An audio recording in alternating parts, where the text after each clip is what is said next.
I don't know. I don't know if I'd want to kind of cramp your style, Nugget. Are we in a shop right now, or? No, but you're within the marketplace of Pulse Scores, and I mean, there's a variety of shops. Mostly, it's more like small stalls and little people just sort of selling wares on the side of the street. Well, we're going to Western Shore, right? So maybe there's cooler stuff there. Like if you can't decide on anything here, we got the capital coming up. It's true. Perhaps you're right. Well, in that case, what's our next move?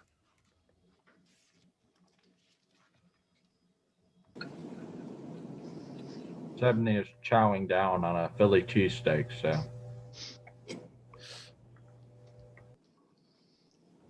What does Philly mean?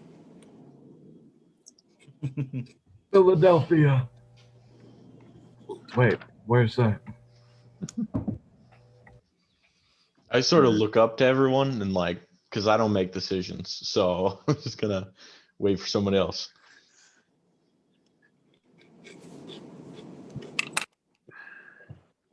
Well, we need to get to Wessenjor, and we need to try to find that last piece of heart. And we were going to try to meet with the king and basically explain to him what's going on and how they're going to try to usurp power from him, and that the use of this crystal would help stop that. We only have the one piece left, right? And he has it. The king has it.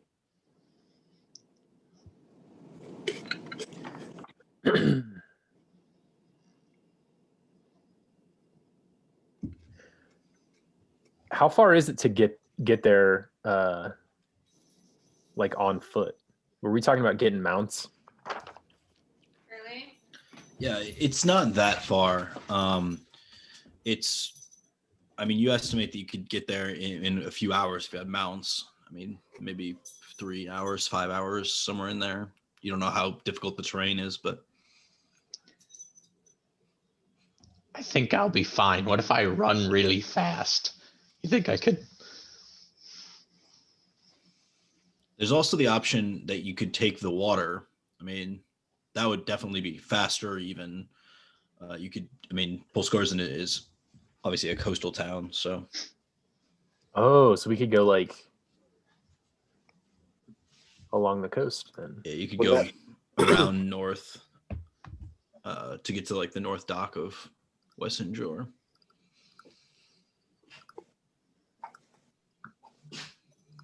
I like that idea. Sounds fine to me. We don't have to do work that way. I'm gonna pull up the map here. Right. Okay. Yeah. So we could just go around the point there. Yeah, or you could go sort of through this, bay, cut up that way, and then take the rest of the way on foot, which would also be much faster than walking. I like that idea. It's kind of a straight line. Oh, yeah. The most direct path, yeah. Do we know is there a little town or anything on the other side of the bay? You don't think so? You can't really live outside the oases in Essrex, so. Yeah. Okay, so we'd have to get mounts and then board them on the ship and then go, probably. You could probably walk from the far side of the bay. Gotcha. It would only take maybe an hour from there to walk. Okay. Well, then let's just take a boat and we'll ferry across. I like that idea. As long as you guys are all cool with that. Gets I know last time we were on a boat. Gets us time to sit down and talk and plan. Yeah, let's do that. We don't have mounts anymore, right? Because we flew on the back of the dragon. Oh, I think we left them in Vequalaza. Yeah, they're in Vequalaza being taken care of by the Lord Heartseye down there. Running up a tab. He said he could keep them there as long as he wants. we had free. Free. I think so. Vaguely remember. Cool. What time of day is it right now? It's getting into the afternoon. Your fight was I would say probably early afternoon still. I mean, it hasn't been a long day, really. You haven't done a whole lot, so. Okay. All right. Well, let's head to the docks and see if we can get passage across. Yeah, the docks here are definitely not as defined and, well ordered as they are in Messenger, but you do move sort of to the coast here. Do you head to the northern coast? I mean, Polskorsson is a coastal city on both sides. Yeah, I would say northern coast makes Okay. sense to me. So going to the northern coast, you enter a district in Polskorsson that you might be familiar with, Alec, just having gone to school here and things. But it's sort of this extremely sort of shady warehouse district, and this is where a lot of people who fail out of the academy live, and this is where all the people who basically aren't associated with the academy but live in Polskorsson live, and it's like a much rougher area than the rest of Polskorsson. So pretty much the instant that you get in this area, you start feeling anxious just knowing the background of the sort of layout of the city, and then getting in there, you start to see these extremely tightly packed sort of hovels that people are living in. And where most of Polskorsson has this really nice sort of spacious layout, you see that these end up being essentially stacked 5 high and 5 deep in these almost sort of in these almost, I guess, meat packing sort of district looking ways, where you have all these people, as tightly packed as they can be in this warehouse district. Looking from one side of the street to the other, it's pretty much indistinguishable between people who might be up to nefarious business and those about their typical warehouse district jobs. Quite a few people are hauling goods that look like they probably have come via ship, and others bringing them to the docks.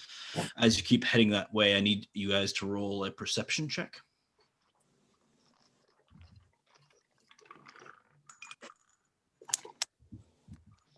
One, 2 minus 1.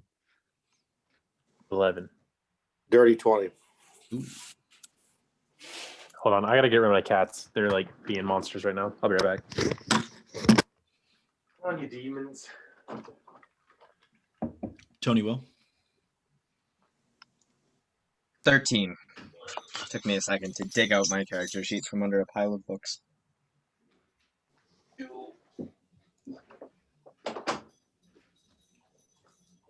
you hear you, Tony?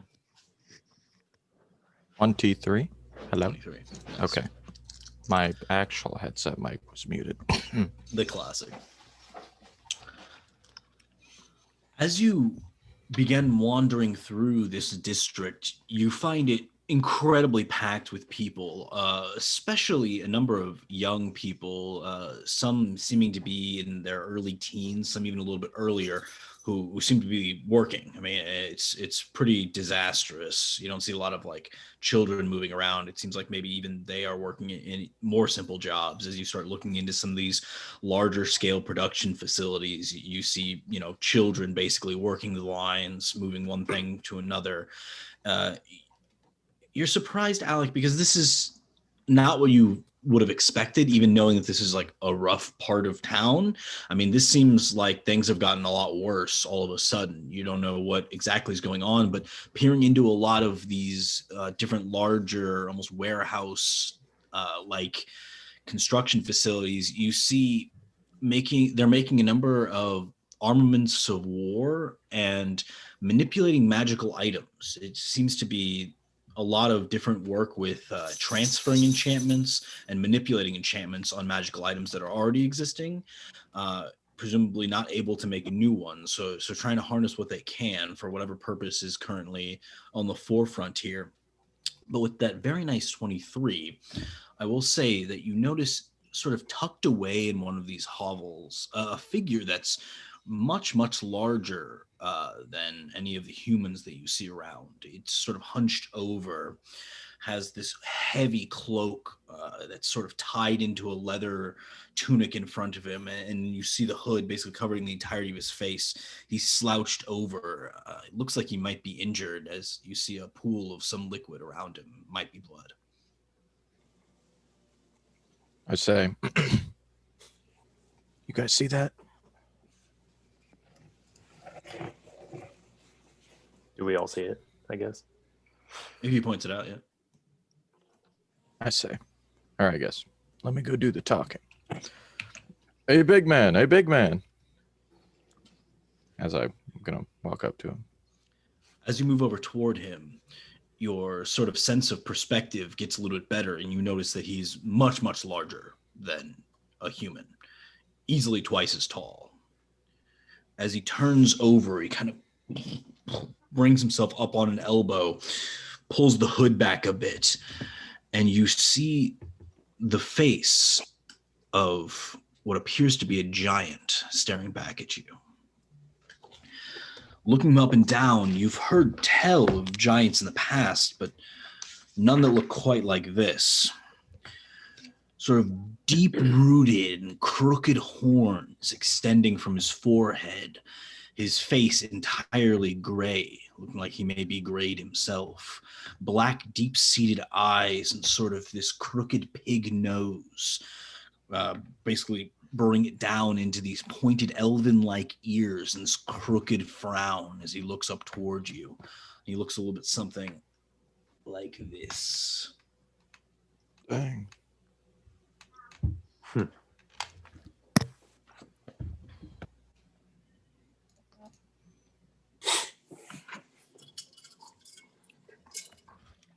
You okay? I look to the blood. Yes, sir. Been better.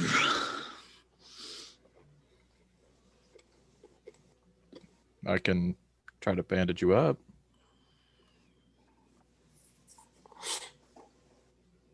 Why would you do that? Act of kindness, I suppose.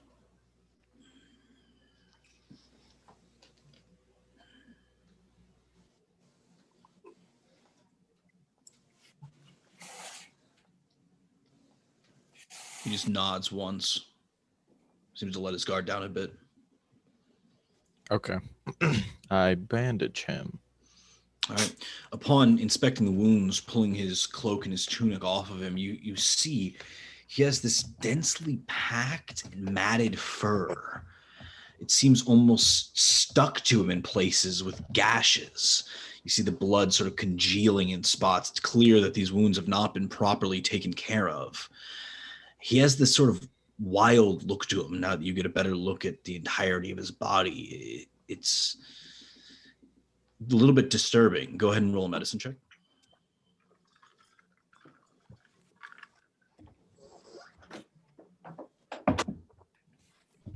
Um, 24, I believe. Do I roll for his health, or do I have to roll to see if I can do it successfully? No, that's all right. So you are able to sort of, piece together a little bit of assistance for him, but you can see now that he's pretty gravely injured. I mean, this guy, before this experience was probably not able to stand or really do much of anything. It was probably laying here to bleed out more than likely. You are able to clean out a few of the wounds and sort of wrap them in, some rudimentary bandages and whatnot. But it's clear that he could use magical healing or medical attention that, further than this, if you have it to supply. But he sort of leans forward. Thank you. You do this, but I have nothing to offer. No need. Who did this to you? I'm going to approach, but as I approach, I'm going to use my divine sense. Okay.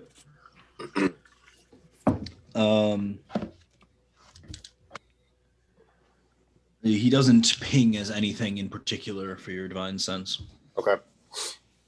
He looks 70. Because, sorry, go ahead.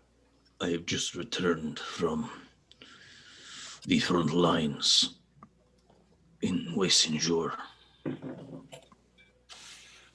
Can I insight him to see if he's pulling one over me? Sure. Okay. Natural 20. Good. He seems forthright. I mean, he seems to at least have been telling the truth about that last statement. Cool. In that regard, gonna say the front lines, you say? Aye.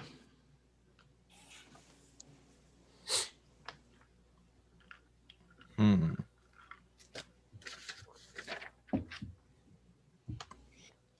Hold on. Let me see if this can help. And I'm going to cast. I'll just do Cure Wounds at a first level. Okay. He looks down, looks up towards you.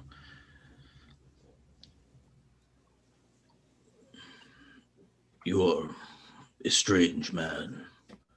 It's not often I meet one such as yourself.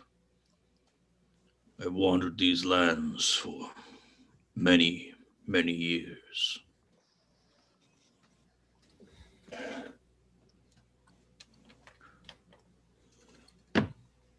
What Just is Wes. it that you want? Nothing really. Just look like someone who could need some help. That I was. Like looks toward you and then sort of at the party off in the distance behind you, seemingly for the first time, sort of noticing the group you're with. An odd bunch. Yeah, they're very strange.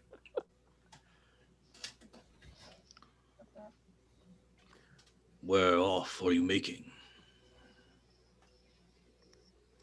I think we're heading for the river, trying to board a boat. Unless we've already done that and I forgot. No, you have not. How tall is this guy? He's Really still tall. sitting down, but you're guessing somewhere in the 16-foot range. Oh, wow. Yeah, big guy. He looks up and says, I may be able to get you passage. It is the least I can do. We would So I'm gonna appreciate that. I'm close enough at this point to have heard that, and I'm just going to continue to make my way up and say passage. That would be most helpful. I'm going to put my hand on the top of his hand and give him 30 hit points from lay on hands. An odd bunch indeed.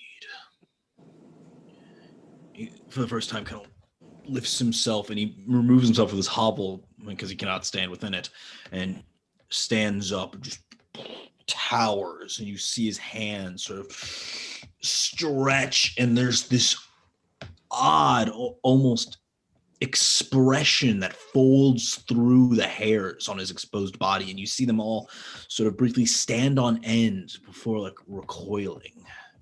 And he seems better, healthier, but also more invigorated. There's this look about him. He says, well, if you're heading that way, I should get back on the front lines. You know, I'm a bit curious myself. What kind of stuff do they got going on the front lines? What are we talking? Are we talking ballistas? Talking they have dragons? Because we could get one of those. In Western Jor, you don't know. Not up to date with the news. There's been an exodus of Betrexen, a city to the south. Many have gone north to Wessenger for housing protection. But it has been met with denial. The lords and ladies of Wessenger have walled off the city proper. It is left in a single ring of protection. The rest of us left out to starve. It is then that my brother met with these people, and with their help seeks to reclaim the throne. Reclaim, like he had it before. That is correct. What's his name? His name is Drendar Ironclaw. He is the rightful king of this land. Why? It was stolen from him. Well, a lot of people say that this whole place was stolen when they had the genocide of, the native tabaxis and stuff. We speak of the same event. Oh, I myself am of Tabaxi blood. you want to know what? I was looking at that fur, and I thought to myself, now I know furs, and that looks pretty familiar. Well, frankly, we know a couple of black magic slinging tabaxis, so I'm not sure if we agree with them as a whole organization. Well, then perhaps our union is not so serendipitous. One sec, I'll ask the group. Hey guys, King Wessinger, what do we think? Tabaxis, where do we stand? Quick, throw out there. Regardless of who the king is, we need their aid. Or, just came to mind, we should fucking murder that guy. Take it. Give it back to these guys. But I won't do that if, like, the Tabaxis are, like, not okay with us. Because I remember rather vaguely the things they've done. And about how the lords came and they took over the fiefs, the fiefs. It was a long time ago. I would agree. It was a long time ago. No, I meant like a long time ago since I heard about that. Like I don't remember what. Oh, yeah. Yeah. That makes sense too. Could you tell us, like what's the king of Wessinger's name? The king's name. Thorin Skyraiser. Skyraiser. And now he's not on our kill list, but No, he's on our we need help from list. However, I think in order to properly, take hold of the situation, we need to actually see it firsthand. that's true. You want to know what? If this is true and he's really keeping people out of Betrexen, Which is the probably Betrexen true. people out of Wessenshore, Probably true. Is true. I would assume. I think that's pretty messed up. I would agree. Refugees of war, they have no home. We saw what Betrexen looks like. It's horrific. Were you there? I was not. I've recently been resurrected from the dead. I was. What did you see when you died? I went to the warrior's paradise. What? You wouldn't know what I saw when I died. I didn't see anything. It was just black, and I passed out for a couple minutes. Like I came back out of migraine. That was it. Otherwise, I wouldn't even know, and I would have died. You probably must not didn't have died a noble death. What? And I turn around. I'm a warrior, right? Like He's got a point. what? Well, I let's go to died fighting for Wessinshore. my land. I'll fight for pretty your noble. land My too. brother's side. That's pretty noble. Frankly, from what I'm hearing right now, usually I gotta ask Alec about this stuff later, because he's a little Well, not only is he a little smarter, he's also a lot more judgmental when I make mistakes. So I Like, need to. I'm pretending to read, but I'm just listening to this whole conversation as I'm like taking in stuff in the background.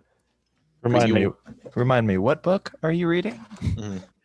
Not the one you think. The one with the tongue dripping off of it. I'm reading The Lusty Argonian Maid. Yes. Classic. Well, from where I stand right now, I say we show up and we go up to Skyraiser and we go, "Hey, you're Skyraiser," how you doing?" And then I kill him. We take, and I was like gonna say Crystal Heart, but I'm like, we gotta do our business. And there you go. Iron Claw reclaims the throne. Does it look like, Logan, the war effort around us is going to Wessenjor to like destroy the city or whatever to get in, basically? Like, does that seem like that's what they're building for? You can't do it. Your finger doesn't bend that way.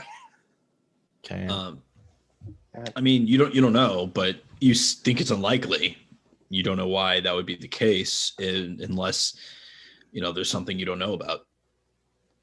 You don't know where they would be sending this war effort either, though.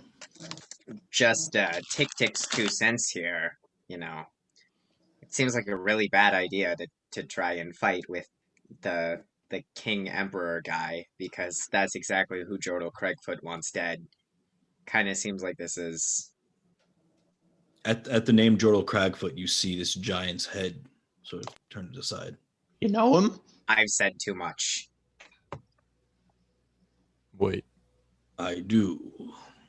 He's He one of those. facilitated our rebirth after our ruling class was slaughtered. There it is.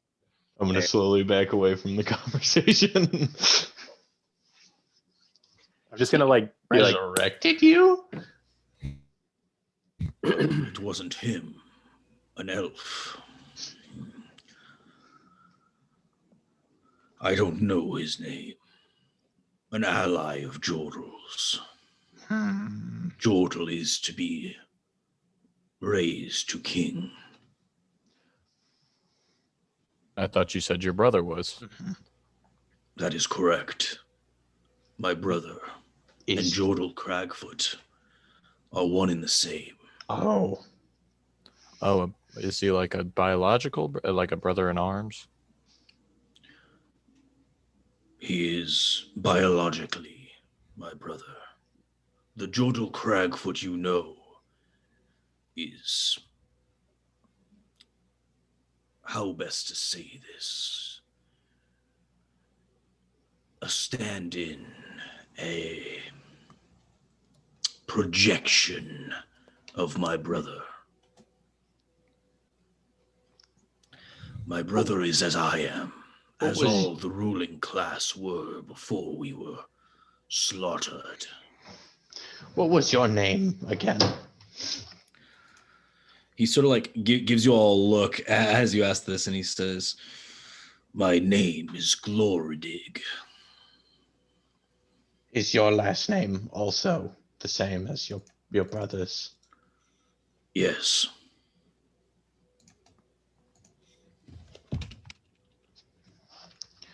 Well, Man. that's certainly interesting. You want to know what? Let's get on this boat. Then we'll talk at this. I'll hash it out with the boys on the way there. when he said that his last name was Cragfoot, my music was like really ominous, like drop. Yeah. I just have to say, I am a very big fan of the Cragfoot family. I think it's sad to see how they've really gone downhill recently, but I am a true Cragfoot believer. Cragfoot Downhill. 2024. Jordal has brought us back from the brink of destruction. Yeah, thank God. Let's get moving. You know, we're burning daylight. We were all but exterminated by your kind. But the ruling class is being reborn. The walls of Wessenjor will fall as the chosen few bring about our reincarnation. Boat time. Toot, toot. As I'm you like- wish. Yeah, I'm gonna look up from my book at that point and be like, the politics in this war are not our matter. We simply need passage to Wessenjor. Can you facilitate that? I believe I have an ally or two who could bring us across the waters. Then that's what we need. Lead us on over there. As he starts to move and like I'm gonna turn around to the group and I'm gonna be like, yeah, let's go. As he keeps walking, he like briefly glances over his shoulder, says,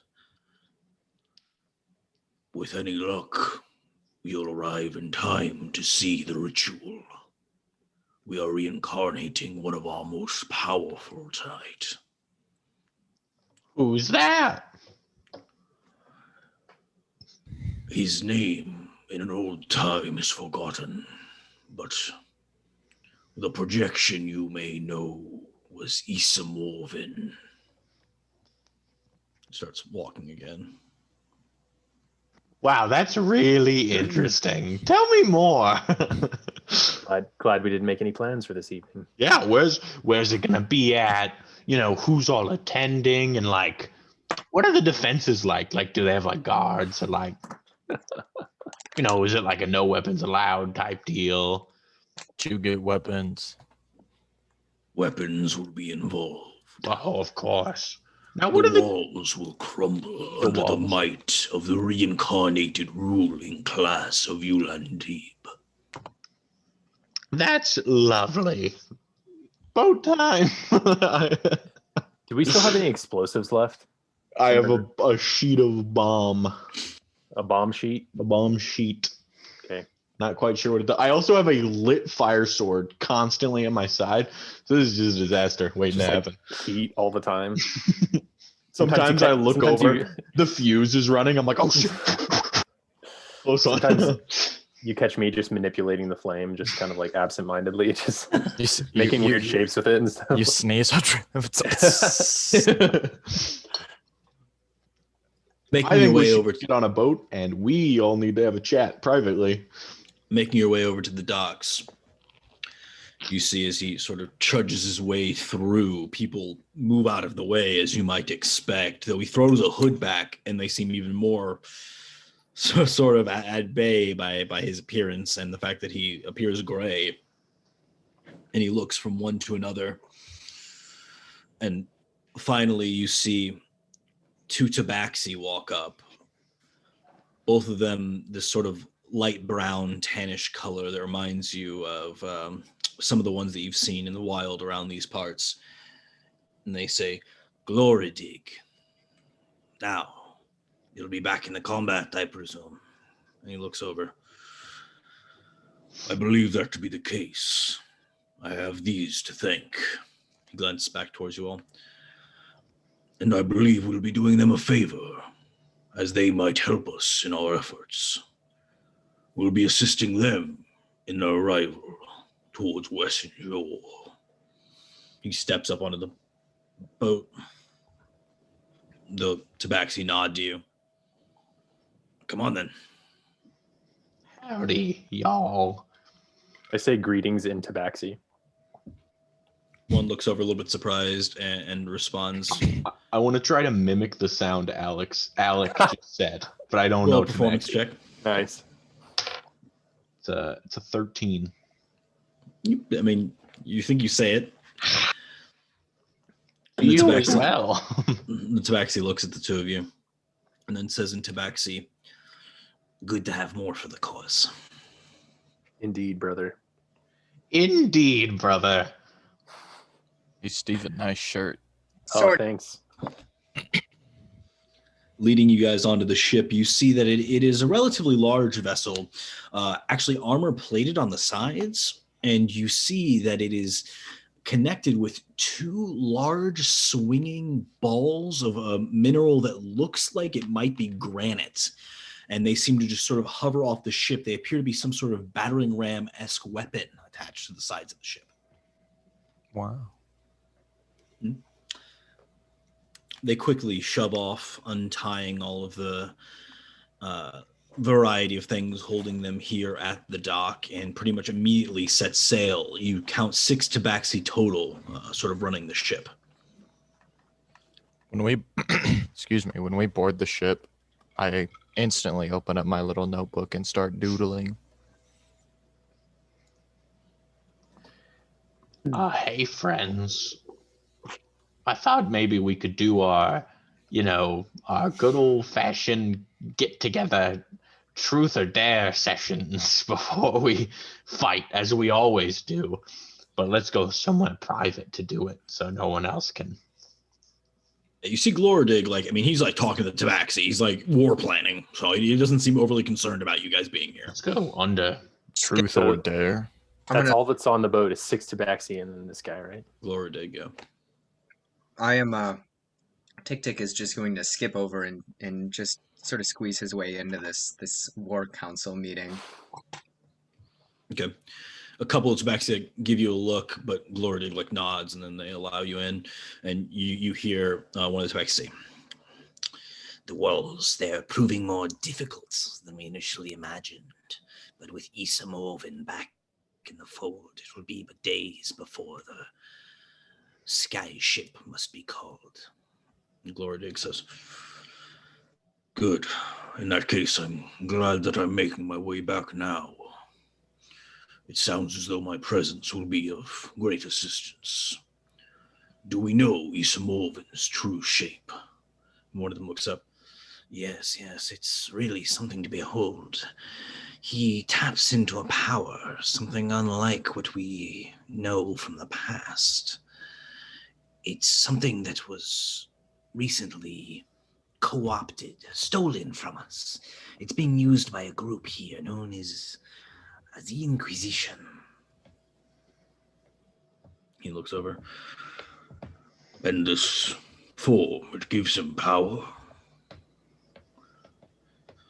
Yes, it's an expanded form of your own. He looks over sort of shocked. Beyond graying. Yes, it is pure white in color. It's different, more powerful. Going white was extremely dangerous. Probably not something you want your reincarnated hero to try.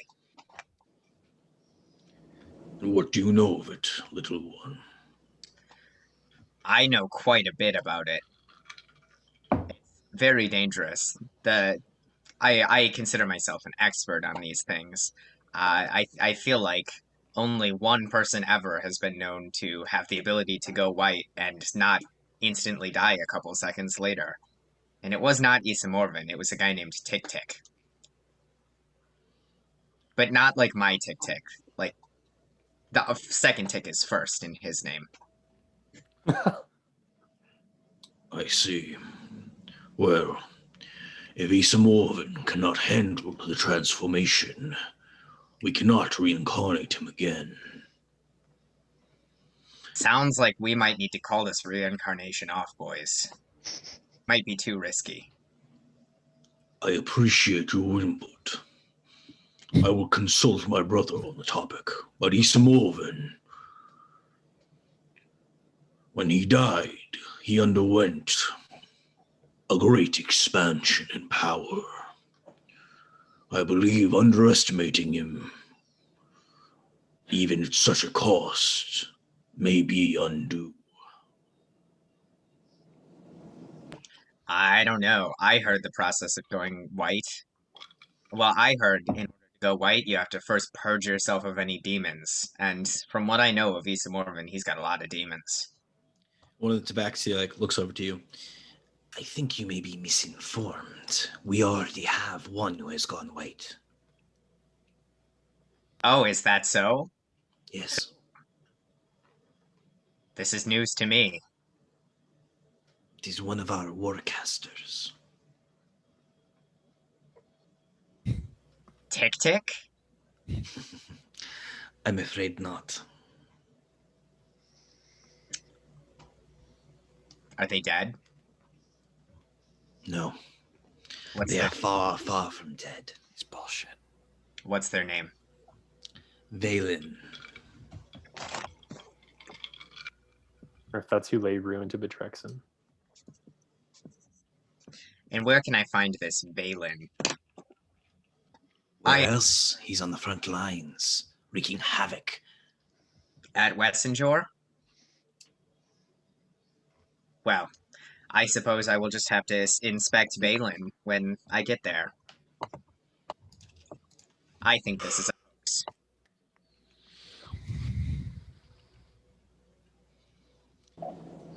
So be it. Anyway, we've gotten off topic. What comes of the walls on the city? And they continue their conversation. The rest of you are regrouping somewhere else? Yeah, I'm gonna Yes. shove everyone into a room downstairs or try to find some place below deck where we can be by ourselves. Okay. I mean, easy enough to do. I mean, you just kind of can move to the back of the ship to be by yourselves, but you can also go under the deck if you'd like. It might be a little more suspicious. The A little belly.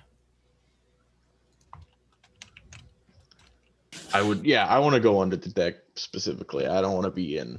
I want to take extra precaution despite looking suspicious. And I'm just going to be like, yeah, come on in, guys. Yeah. We cannot let this happen. Listen, Tick Tick, I'm going to tell you guys right now, Tick Tick is going to let this happen, and we cannot let this happen.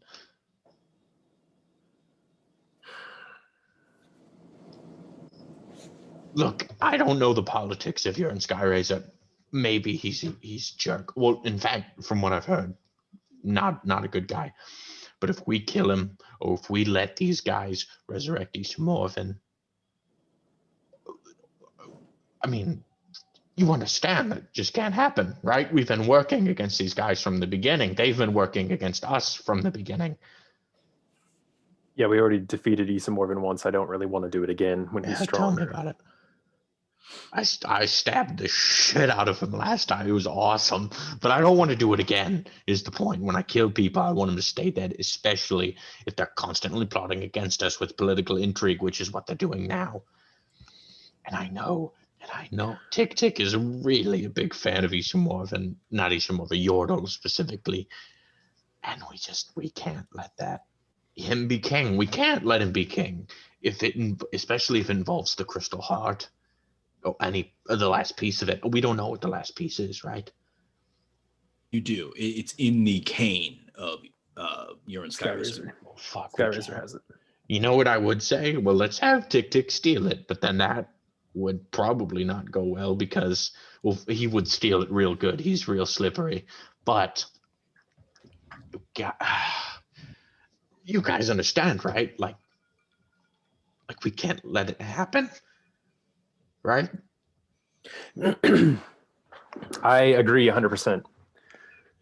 To me, it doesn't matter what king rules. They all do terrible things, whether it's Skyraiser or Cragfoot. They'll kill people one way or the other. It's the same issue I had when Yordle and Morven came around to us the first time. They talked about all the terrible things and about how people are on the streets and people are starving and there's poverty. Yes, that is unfortunate, but the solution to that is not destroying society. This is the opposite of what we wanted. We need political reform, which I'm not good at, but they should do, and not just burning the place down and having some evil sorcerer take over. Yeah. When it comes to evil sorcerers, I feel like perhaps I have a bit more insight than the rest of you. I can think of nothing worse than Dumar coming back. First, it's Morven coming back. Next, Dumar. That's all I'm saying. Right. But we don't want to lose our eyes on the main prize, which is getting that 5th piece of Crystal Heart.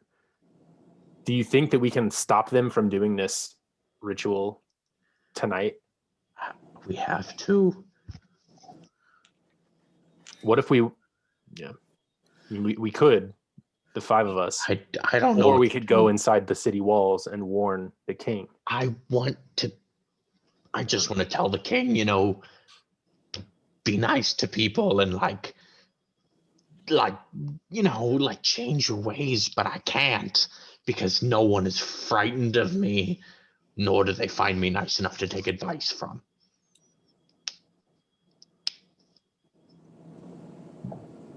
What should we do then? I mean, if we wanted to, we could probably sink this ship. I don't know if the ritual couldn't be conducted without his brother. We could destroy the ship and kill everyone aboard. We'd at Like least that take out giant? Cragfoot. Yeah. Yeah, I know, but it's kind of. But I also kind of agree with them. But I don't agree with their leaders. It's the same thing with Yaren. I don't agree with the leader. They're rallying the wrong cause.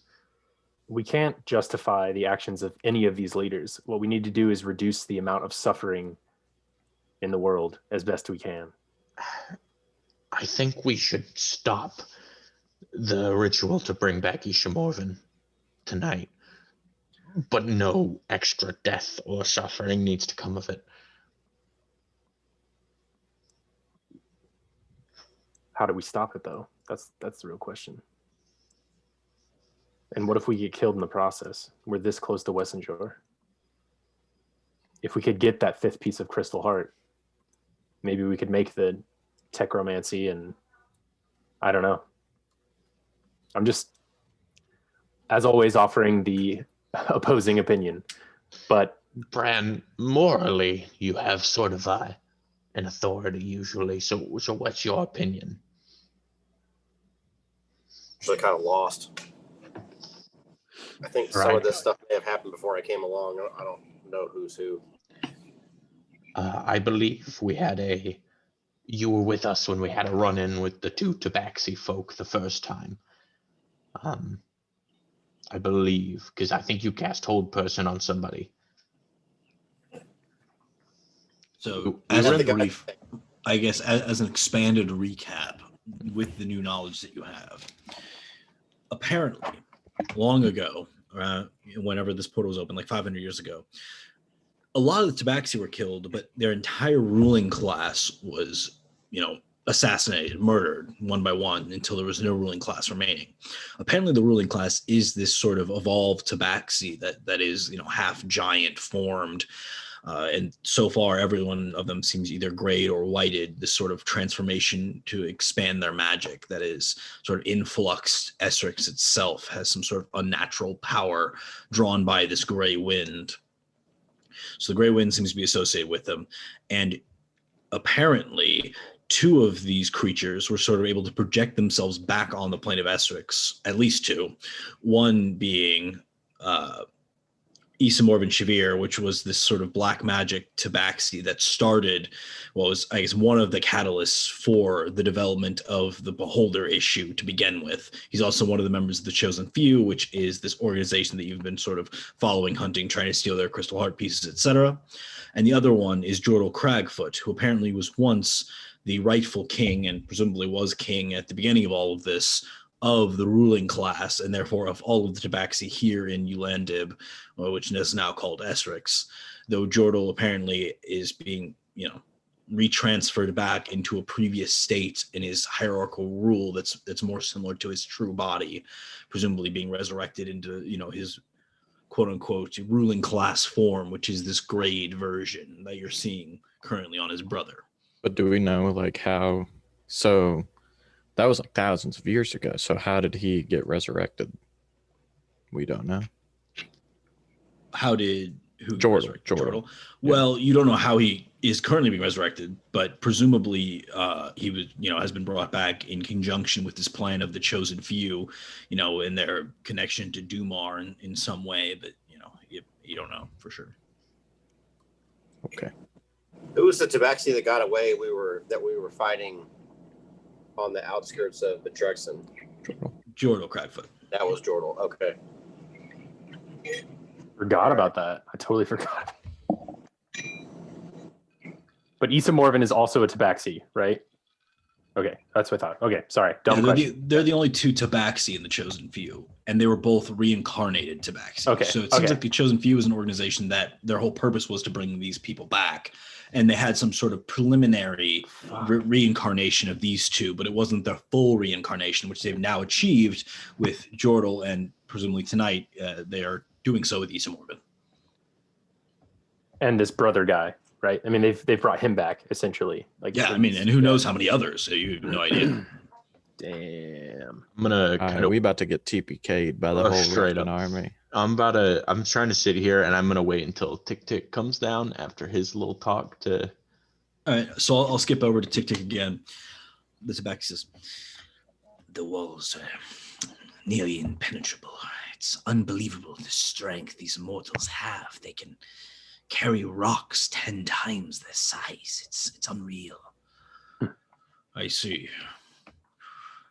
And we've broken through a first layer. How big are they?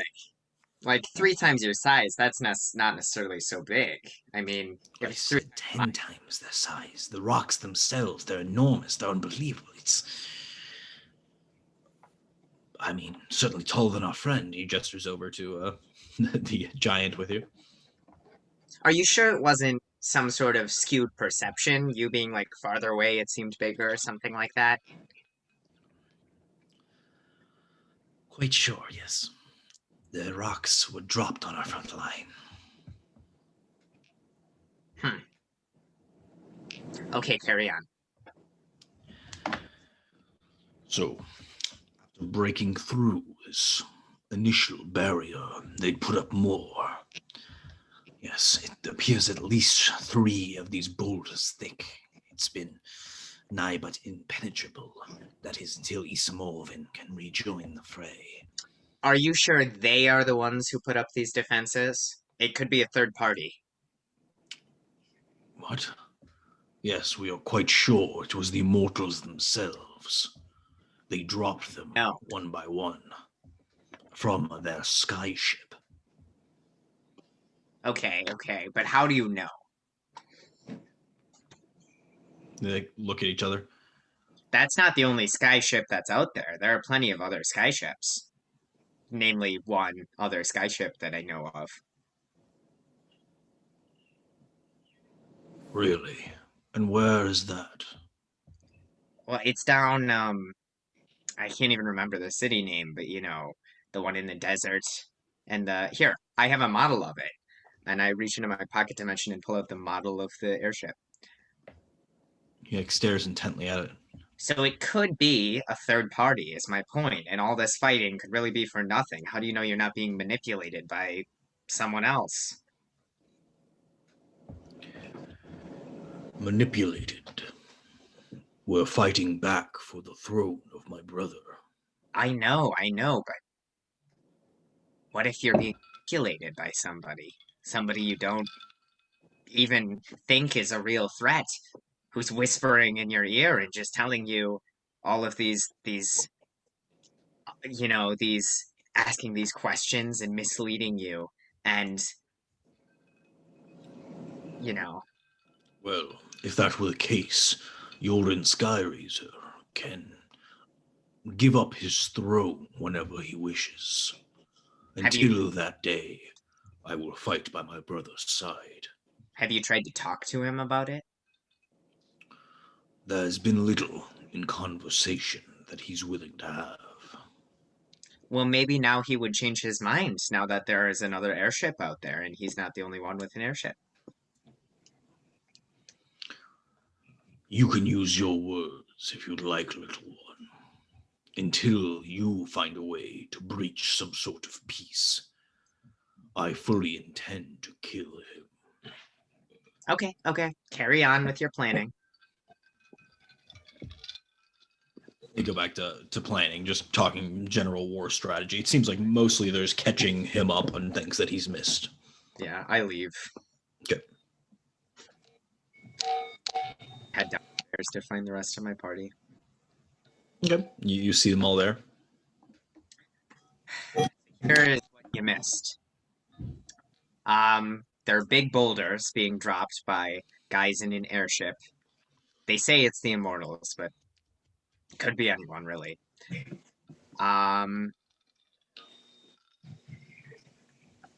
There's another guy that can go white, and I'm gonna find him and I'm gonna kill him because I should be the only one.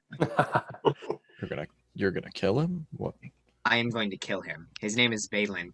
He is somewhere in Westinjor, or outside the walls of Westinjor, more accurately. And I will find him, and I will put an end to him. Isn't it cool that there's someone else that can go white? No. It was cool when I could do it, but not when other people could. But we've never seen you do it. You've never done it. I'm saving my white energy. Okay.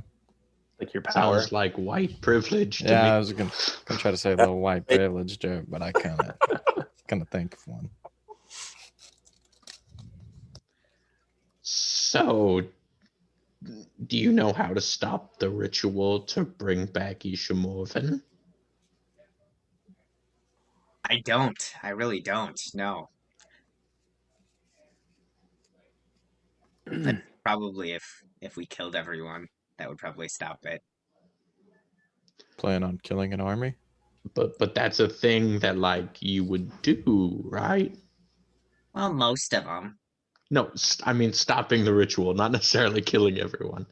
Oh yeah, Issa Morven has been manipulating Jodel Cragfoot this whole time and turned him against me. We can work with this. We can work with this. I want to kill all of the chosen few. Just not Jodel Cragfoot. Okay. What about his brother upstairs? What if he attacks us? Yeah, I don't care about him. Okay. Just want to make sure we got. He sounds like he's part of the problem. Again, we need to really understand what we're doing here, though, because they are victims. You know, they had to leave Attraction after the incident. What are you talking It's about this time that Nugget, you hear a voice in your head. That's lovely. Aye, laddie. Been some time, but last I checked, you still do owe me a favor. What? Wait, who said that? Talking about? Aye, it's your old friend Yilgrid. Can you guys not hear a Scottish man in your head right now?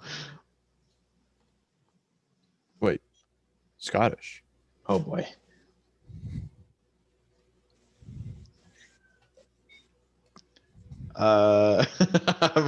Shit, I owe him a favor? I thought, oh fuck. He's gonna be like, I need some It's all tail, coming Nugget. back now. I need some tail, bro. Come on, man. No, he's gonna say, hey, big man, my car down the street. I need some gas, man. What do you want, Yolgrid? Do you say yogurt out loud? Yeah, I'm gonna. I like that's how turn and like just watch you, Nugget. Aye, thank you for being so accommodating. I figured you'd be, considering the favor you owe me.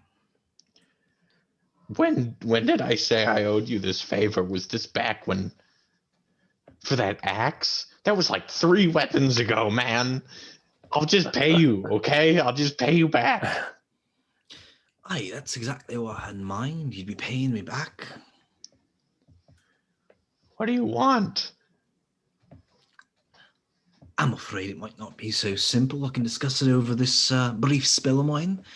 You mind meeting up with me? Ah, kinda, yeah. Like, no, I don't want to.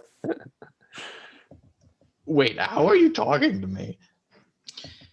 It's a basic spell. I'm sure at least a few of your allies are able to replicate it. Oh, so it doesn't have anything to do with the point of corruption I've written at the top of my character sheet. That's good. That's what I thought was coming to hurt me. He just says, kill them all, kill them all. What do you want? Yeah, where can we meet up? Okay, I'm on a boat. Hey, I'm more than aware of where you currently are. I'm I actually wish- hoping to meet you once you disembark, if that's all right. In Wessingjor? Well, a bit outside, but that's the idea. Yeah, do you want me to be alone or like with people? No, actually, it'd be better if everyone was there. Not good. Anything else you want to tell me so that I know what I'm getting into? I wouldn't come out at the ready fighting. It's better we stop this on friendlier terms. You do me a favor after all. I know you're not one to break your word. Right. While we are, trying to solve this, I just checked the list. And you are the definitely kill. You have a red mark next to your name. Oh, it's such a shame. Maeve will hate to hear of that. Oh, what did you? Never. I'll see you when you disembark. I'll see you then. Why'd you groan like that? What'd he say? He's got Maeve. Who's May? My mom. She raised me. Sometimes she doesn't like when I call her mom because like she said like I'm not your like mom, but I love you, so like I'm kind of like a parent, but like she just likes when I call her Maeve. It's kind of like when I asked Boris to be my dad and he said no. Fuck. Sorry. They gotta. We're in a pickle. Maybe She might be dead, and then I look over at Alec and go, for real this time. How long is this boat ride? Couple minutes. You think it's about half over. It's probably going to be, maybe 30 minutes total. It's been probably 10, 15 minutes. I'm gonna try to deceive and play off my anxieties as seasickness. I'm gonna rest of the way. I'm gonna like lean it on the edge of the boat, like, oh jeez, what's gonna happen?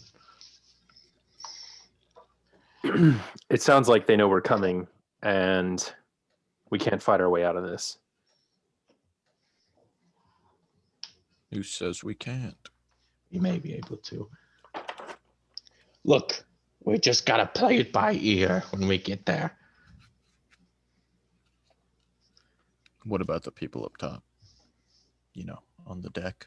On the deck. I will go join them because I'm gonna throw up a little bit. What did I miss? They've got Nugget's mom. Well, not like my real mom. It's not his real mom, but it's like sometimes like when we have like a sentimental moment, like on like holidays, she'll let me call her mom sometimes, but like only when I catch her by surprise. Who's they? the chosen few. Mm. And Yulgrid, Scottish guy, yeah. Scottish British guy, yeah. Specifically a guy named Yulgrid, and he wants us all to meet with him. And we will do so because we got nothing left to, we gotta see him because he can't just.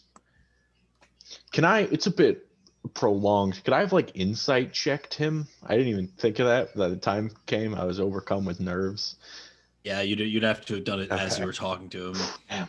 Like thinking back, it's like, was he telling the truth? It's hard to say. He knew what he was doing because I didn't even think about if he was lying at that moment. So if he was, that was effective.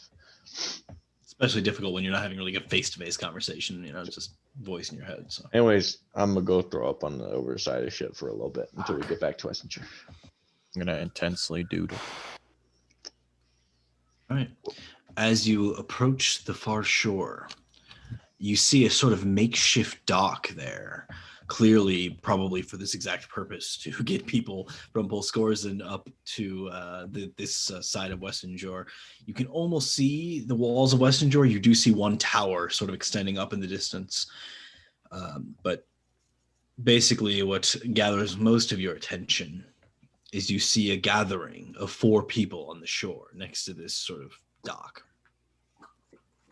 One of them you notice to be Yulgrid Drakehart. The other, Lord Rodrith Crawin. And then he's surrounded by 2 individuals you don't know. One looks strikingly similar to the giant you're currently with. A lot like this. And the other one looks like this. Dang, he looked good. He got I some could cool take him. teeth. He got some cool teeth. As your boat slowly comes into the dock and The 6 tabaxi starts tying you in. Pretty immediately, the giant that you've brought here leaps onto the dock and goes to embrace the one that looks like him. Says, Jordal, it has been too long. It is with the help of these adventurers that I have been healed. I'm gonna not mimic, but I'm gonna quote the guy who just. I'm gonna say, Jordal, it's been too long. Did Jordan look like that last time? Yeah, man's looks a little different. He got an upgrade. Dang, bro, he built different. Hi, Jordal, remember me? It's Tick Tick. I fooled you all. I am actually Tick Tick, not Tick Tick. He like looks up and says, how could I forget? He looks up. Buddy. Well, he looks up from the ship, or onto the ship. Oh, I see. I'm assuming you haven't jumped off. We have not. That'd be funny. I'm gonna show him the list where his name has a red mark next to it. Why would you show them? I'm not gonna show. I'm sorry. I got my emotions are getting. Where is she? No, okay. I'm sorry. Where is she? Would you happen to know where Yordle is? No, I'm a little flustered. If you couldn't tell, do you happen to Yogurt know says- where Yogurt is? Yeah, Yogurt's there. He's one of the people in front. Right. Yogurt, do you happen to know where we're going? Are you all right? Nope. I'm a little seasick. And all of a sudden, you see the giant that has like come with you here. He's like, you people know each other, like looking around, like confused. He like stops hugging Jordal and just kind of like takes a step back. Is everything all right? Yeah, we've met a time or two before.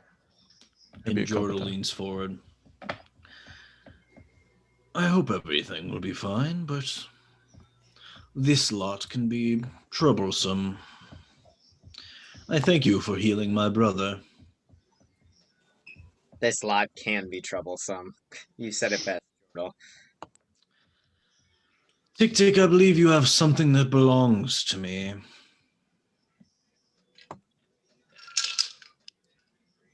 I don't know what you're talking about, Jordal.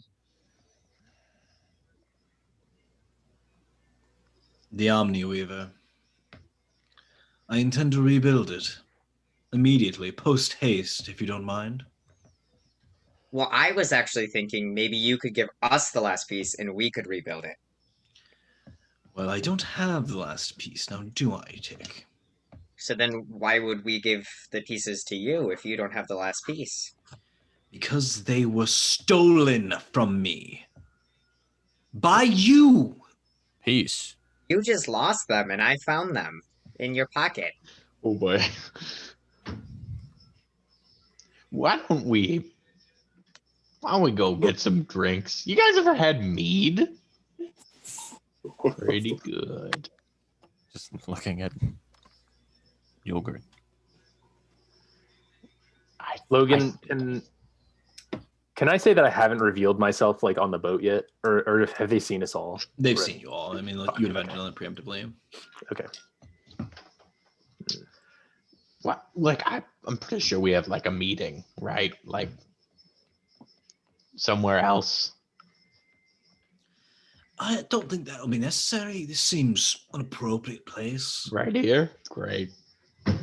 So I'll sort this out now. I've been speaking with your, she's not your mother, is she?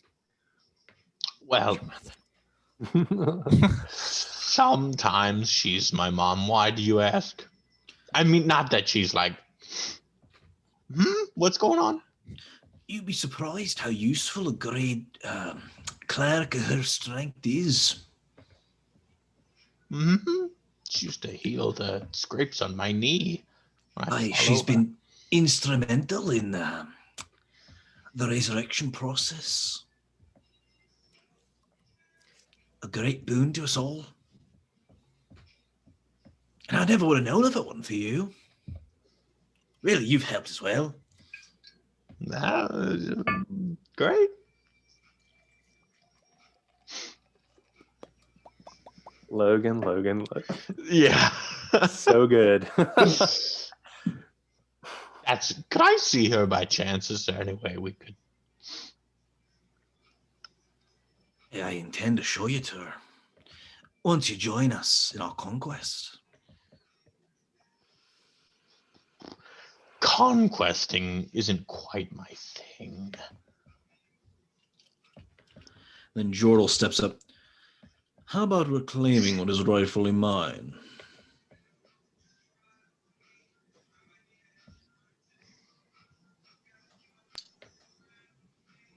I don't know, like, the rest of you guys are kind of like, whatever. I'm currently, like, like in a video game, like I'm mashing a button to keep my hand away from the sword. Like I'm like full on, like the Yeah, rage is boiling. Like my whole character class is based on losing my shit, and I'm about max of the way there. So that being said, there's 2 giants, Yep. a third super giant, Basically.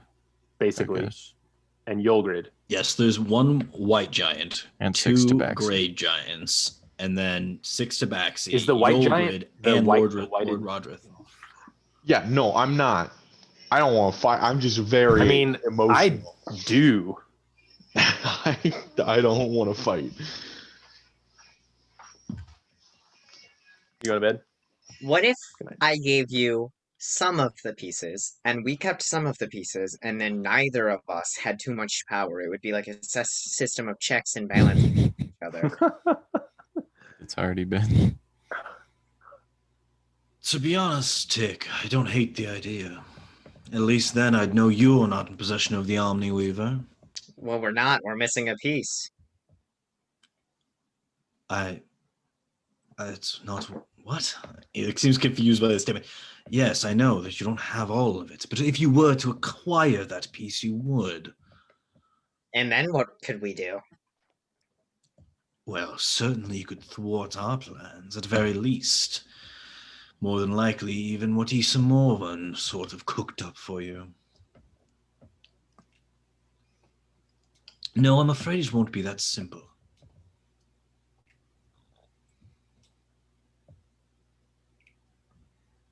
Do you know where Valen is? He glances over to the giant next to him. Cool. Why do you ask? No reason. I think it's really cool that you're white. It's been a long passed down secret of knowledge among us of the higher ranks. Unfortunately, I am only the grade version, but that's why we have allies, is it not? Valen just grunts.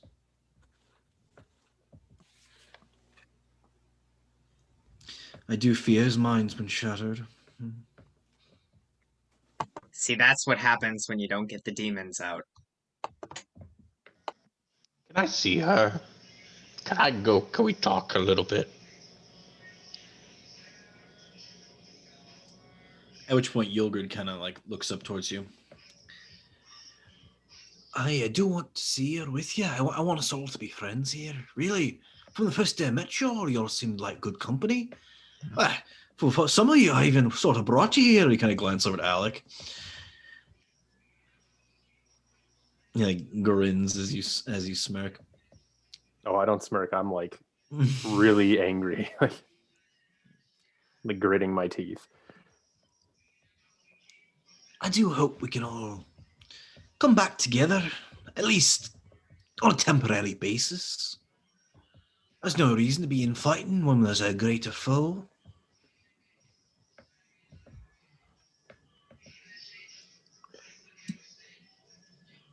How long till you can be? I look to Nugget. The other night when you were not yourself. You don't think you'll be like that anytime soon, do you? Not more for 9 more days. Really bad timing. Terrible.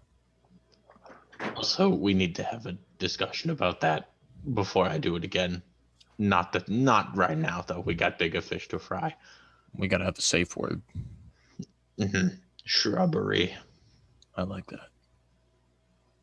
Listen, Tick Tick, this is really. Are you trying to say something, Tick Tick? Not to you, Jordal. Listen, Tick Tick.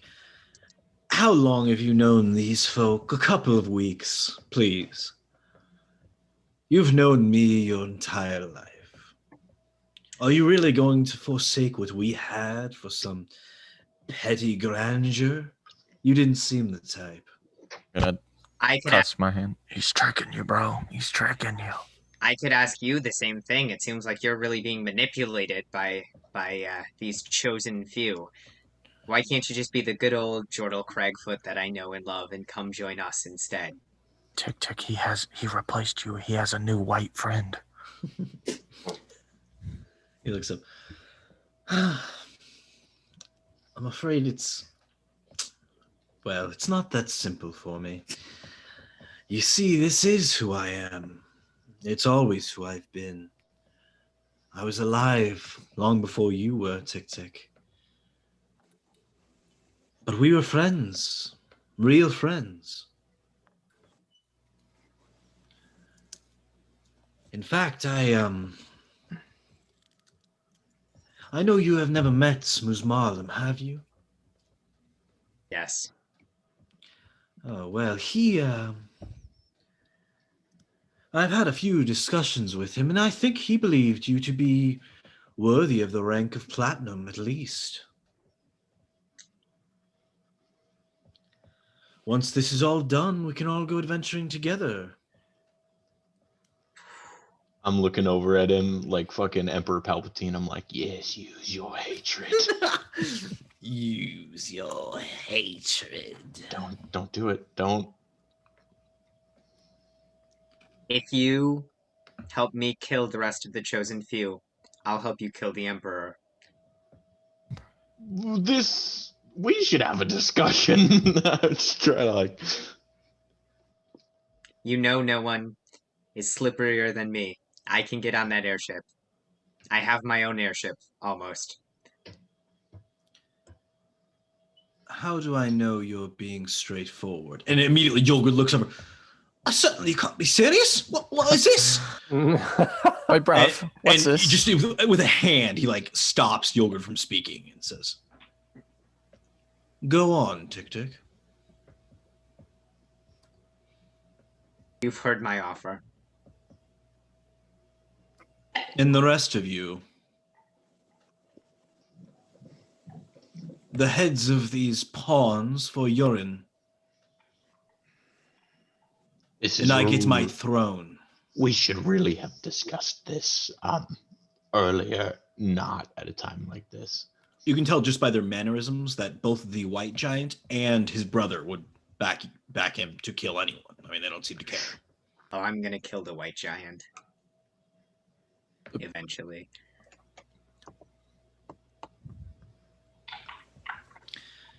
Could be just like old times, Dick. It could. It would be the best of both worlds. At which point Lord Roger says, "Well, this is preposterous. You can't seriously be considering joining with these vagabonds." We are vagabonds. But I think my friend has made an offer. I just want to see my mom.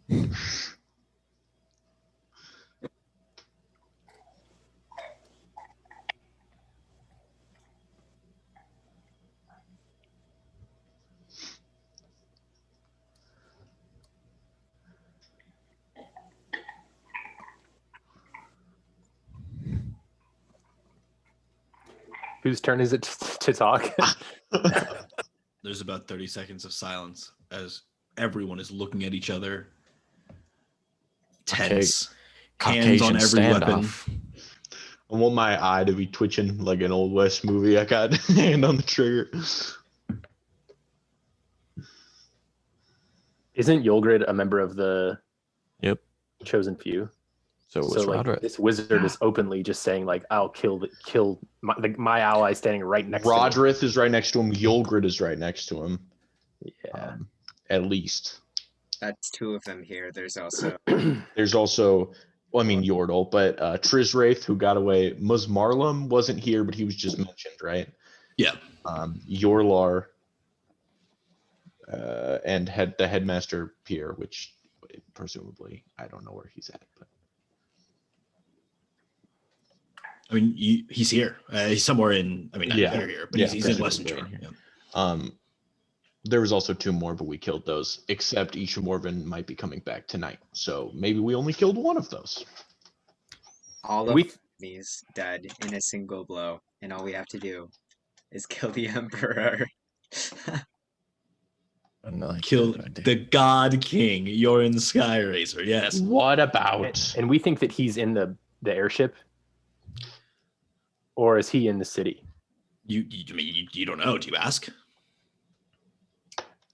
Nah, I just picked based on what people had said. I wondered if I could have determined that. I mean, you got no idea. Okay, You sounds like yeah. You think it's unlikely that he would, go Be in the airship, risking Yeah. his life? Right? But Yeah, exactly. Okay. Yordle, you. And if this were to be the case, this joint union, what would be of the ritual to bring back Ishamorvan?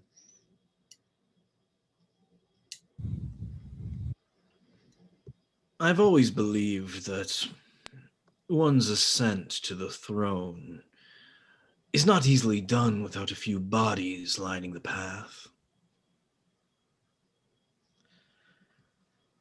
If it were a requirement that I don't resurrect him, I don't see him as necessary.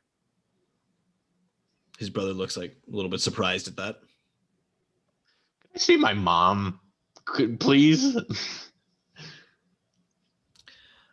I'm afraid Tick has put us in a predicament here.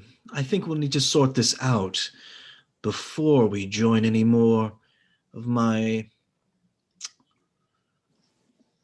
former allies. Who was that? Was that Yulgrid? No, that's still, Jordal. Yordle. Oh, Toidle. Why would you trust us over your allies of the chosen few?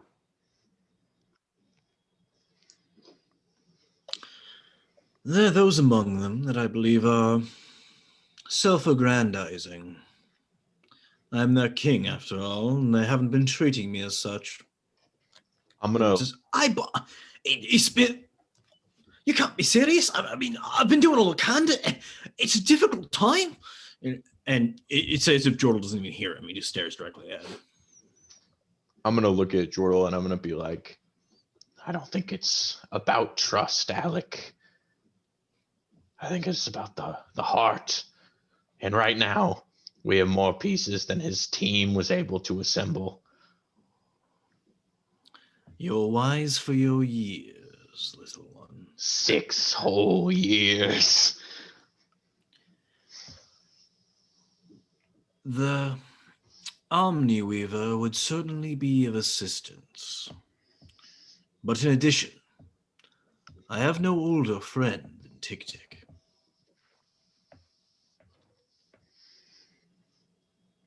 Not even your own brother? Well, of course, my brother will be on my side. So this guy wants the pieces of heart, like after they kill the. I mean, he seems to like them. Yes, of course. Yeah. Well, the deal Like, was that's the head deal, for, like- the deal was head for head. I see. Like he'll Heads kill the Forehead. chosen few, and we'll kill the king. Yeah, I mean, you think it might not be so much like, oh, if I'm allying with these guys, they'll give me the frozen or the piece of the heart. It's more like, well, these guys have the piece of the heart, so I can't really go against them. I see. I'm gonna look at Yulgrid and I say, Yulgrid, I have it on good authority that I am innocent of the crimes of which I was convicted. I'll admit there were some circumstances that I had to expedite. And what was it that you did? Do I really have to spell it out for you? I'm gonna like hold up his. I actually have his spell book. I don't know when I got it, but I'm gonna hold it up and say, "What was it that you did?"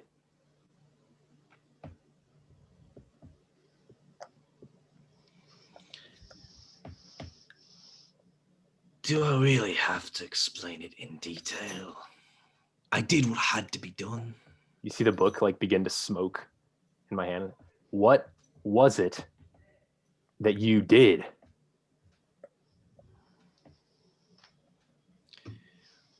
Drop it. It like continues to smoke more and more as my hand's like shaking. I did what had to be done. All of a sudden, he looks nervous. He like, looks at Jordan. What Headmaster Pierre told me needed to be done. What you told me needed to be done. He looks over to Jordan. Is he a tabaxi? No, he's a dwarf. He's what? A dwarf. Oh, okay. It sounds like you're dead weight. You killed those people at the academy, and you made it look like I did it.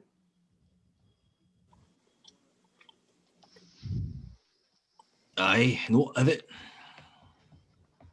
I am going to step up and I will say, Jorah, I never thought I'd say this, but let our alliance with each other commence. I'm just going to whoosh, and I'm going to go for Yolgrid's neck, and I'm going to try to lop his fucking head off. All right. At which point I will need you all to roll initiative as you're still up on the boat. So, I mean, you're going to have to hop off to get in range. I'm fast, though. I'm aware of it. As that happens, can his book like catch fire right then? Sure. All right, tight. Oh my god, I rolled a cringy dice roll. Dude, not as cringy as mine. I I doubt it. get advantage on my rolls, and I got a natural 1 and a natural 20. So, nice little There you go. And that 24 20 for a nugget. total. I got a nat 1. Okay. Mine's a 2 plus 4, 6. I rolled a 6 for 2. Too. Gives me 4. Wow. 4 for Bran. I still at 13. Okay, was ready to go, and we're like, oh shit. Yeah. It sort of makes sense, I guess, considering the circumstances.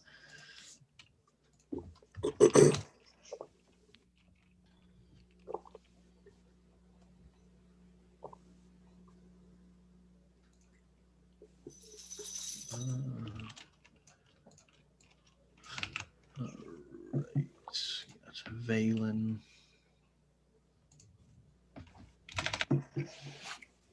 This is a good song for this. Tony, you played Battlefield 5, right? No, I played Battlefield Didn't? 1. Oh, the best part about that game was its soundtrack. Did I have a story mode? Yeah. Was it good? I don't even remember. I literally don't even remember. Maybe Remember it didn't the- have a story mode. I remember the Battlefield 1 one. It was super cool. It had like little tidbits of each side you could play as. And I then, remember of course, playing as this Italian brother who's got the full like pseudo armor on. Yeah, and that he's- was fucking What? awesome. The other cool one was the Aussie one, where the guy was like, Yeah. "Hi, mate," and then he put his hat up, and it was fucking Yeah. Like in with the snaps or whatever. cool. Yeah, Yeah. I like And then Battlefield. the old guy died. That was like the only one where the guy died. Yeah. But then Battlefield 4, That's the only Battlefield I ever played. Battlefield 4 had a cool campaign. It had that butterfly effect, but it wasn't like one choice was gonna come back to haunt you. It was very in the moment. So I don't know if he's still calculating initiative, but hey, everybody, look at this. This is a little guy. Oh, Dude. he's The a lighting Necron? is not good. Yeah, he's a Necron. He's a Sorkep Dude, that's big. destroyer or lord. Yeah, dude's fucking huge. Is that like $30? Check this shit out. Fucking boom! This guy next to him, even bigger. Dang. He's Tough. Yeah, I like the chrome you got on there. Yeah, thank you. Cool. It's like metallic-y colored, and he's got. You should send like gold. pictures of it because that's really cool. Yeah. Anyways, I'm working on for a buddy. I can't afford these fucking figures Oh. for a friend. The demon document that I've made is over a year old now. Aw. Yeah. Well, Happy birthday. do we know when we started this campaign? Over a year ago. About a year ago, Yeah. then I would guess. Holy crap. Oh yeah, it was January because it was right after the New Year. Right after the New Year, right? Aw, isn't that cute? And All right. February is our February, maybe March, but like early March is our anniversary for the group starting. 5 years, 4 or 5. It will be our 5th year, so 4-year anniversary. Okay, 4-year anniversary. Nice. Wow. Not bad. All right, so it is Nugget's turn first as you sprint into combat, your flaming sword ripped from its scabbard. You're hopping off the ship? Yeah. Okay. I would like to rage. So okay, are you trying to land in the water? Because I mean, it's kind of a far jump to just like leap off the ship onto the ground. Okay, so jumping rules off the top of my head. If I take a running of 10 feet, I can jump up to my strength score. That's right. So I'm going to run just like, and then I'm gonna hop off the side of the ship, and I 25 feet I can jump in that bound. I'm gonna try to land on I'm fucking jacked, dude, and I'm gonna jump on the sand of the shore. I'm gonna try to, if that reaches it. Yeah, I mean, it certainly reaches it. Go ahead and just roll me. I'll say an acrobatics check as see how gracefully you're able to land such an outrageous jump. That is going to be a natural 1. Okay, so you do suffer just. Ow! I got one of the spikes. I got sand everywhere. 15, sand. But since you are raging, this would be halved, so it'll be 8 points of bludgeoning damage as you kind of land kind of hard. You land and you expect it to be like more like a sandy shore, but up here it's basically all like limestone, so you just kind of crack your knee on it. It's not overly pleasant, but it doesn't stop you. That's for damn sure. I'm gonna roll, and then I'm like gonna stand like perched, ice pick grip, so I got the sword behind me, and I'm gonna do some anime shit where I just start running on like all fours, and I'm gonna come up and just whoosh, slice through him as I run. This is Yulgrid you're attacking? Yes, and I would like to attack him recklessly if that is not too much to ask. Go for it. So the first attack to hit is going to be, using the new weapon and everything, that is going to be a 27. Hey, that hits. Second to hit is going to be a 29. All right, both are going to hit. And when I use reckless attack, I get the temporary HP. Okay. Sorry, there's a lot of dice here. I got to roll, so it's going to take me a second. I'm going to go thematically. I was doing the ice pick, but I will go two-handed because like there's no reason not to because I'm not holding anyone. So 2d10. It's going to be 13 plus 2d6 fire, which is going to be 11. So as you see yourself cut into him, the blade hits where it would pierce his skin, and it seems to be prevented by some sort of magical barrier. And then you see float around his head 4 stones, and energy seems to be coursing from them, protecting him, absorbing some of the energy or some of the damage he would take. Okay. Do I need to separate the fire and the piercing? Okay. So 13 plus 11 is going to be 24. Plus 8 is going to be 32, plus 3 because of rage is going to be 35. And that is my first attack. Yep. Second of which is going to be an 11 plus 10, 21, plus 8 is going to be 29, plus 3 is going to be 32.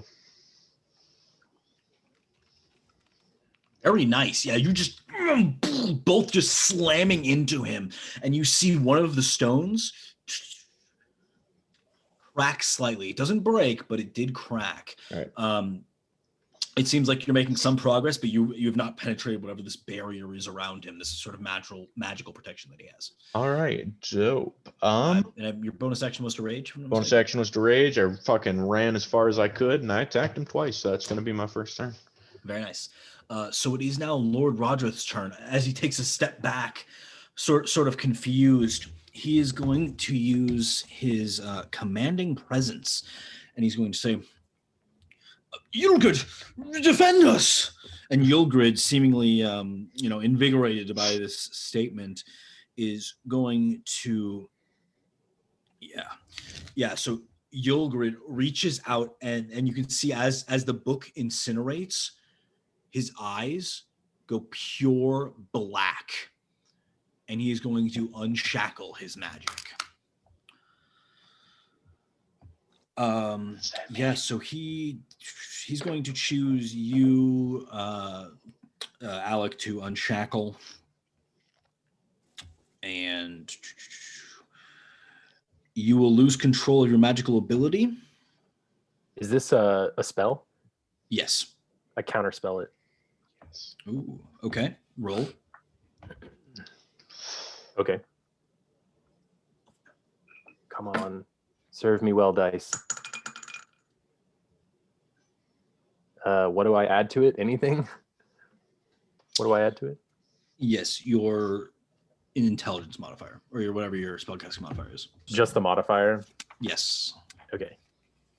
13. Okay, so the spell does take hold. Even as you reach out, you feel your magic fizzle, and you look down confused as you have completely lost control of your magic. I can't use it, or I just don't have control over it? Roll a charisma saving throw. Okay. Do not do well. 8. Okay. So each round, you will roll a random spell and fire it randomly around you. Each at the end of each turn, you can roll a charisma save to regain control of your magic, but just for that round. Just for the subsequent round. This lasts a minute. So every round you'll be acting unpredictably. Okay. Cool. Maybe, but not.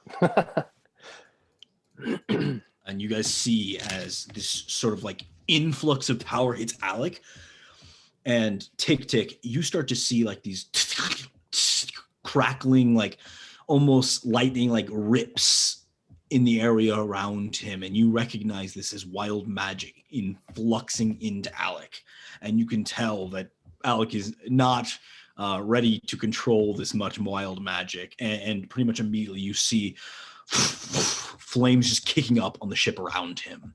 As Alex starts to shake a little bit, you can see fire burning from his eyes and his hands. And that was Lord Roger's turn. And it is now Jordal Cragfoot's turn. And he is going to turn, just claw down at Yulgrid here. That's going to miss. And that is a natural 20. So he misses the first one, then just lifts Yulgrid up with one of his sort of spiked iron-looking claws, his namesake, you presume, lifting him so he's going to hold him in place. And you see Yulgrid fighting against some sort of paralysis. Would he be my ally? I get it, pack tactics if an ally is in melee with me. No, I mean this pack tactics like someone you've worked with in the past, Yeah. and, friends with. This is just some Because random guy you decided straight to be on your up team with. could have killed this guy 2 seconds ago and wouldn't have batted an eye. Yeah. No, he's certainly not someone you work with a lot. So I was wondering if I could lie to myself enough to perceive him as an ally, but no, even I couldn't do that. So Yulgrid actually succeeds on the paralysis check, which is quite nice for him. What a jerk. But he is grappled. So Jordal's brother is going to immediately join the fray, and he's going to run after Rodrith here. And he's also going to do something similar, lifts up Rodrith, grappling him as well. Rodrith also succeeds on the paralysis check. So, They are They're the grappled chosen. anyway. Yeah. Yeah, the chosen. Are they the few? Chosen few? That's right. Chosen couple. Chosen two. Chosen one or two. It is now Yilgrid's turn again. Let's see. That is. He's a little concerned. I think he is going to survey the battlefield, see that things might not go his way, and he is going.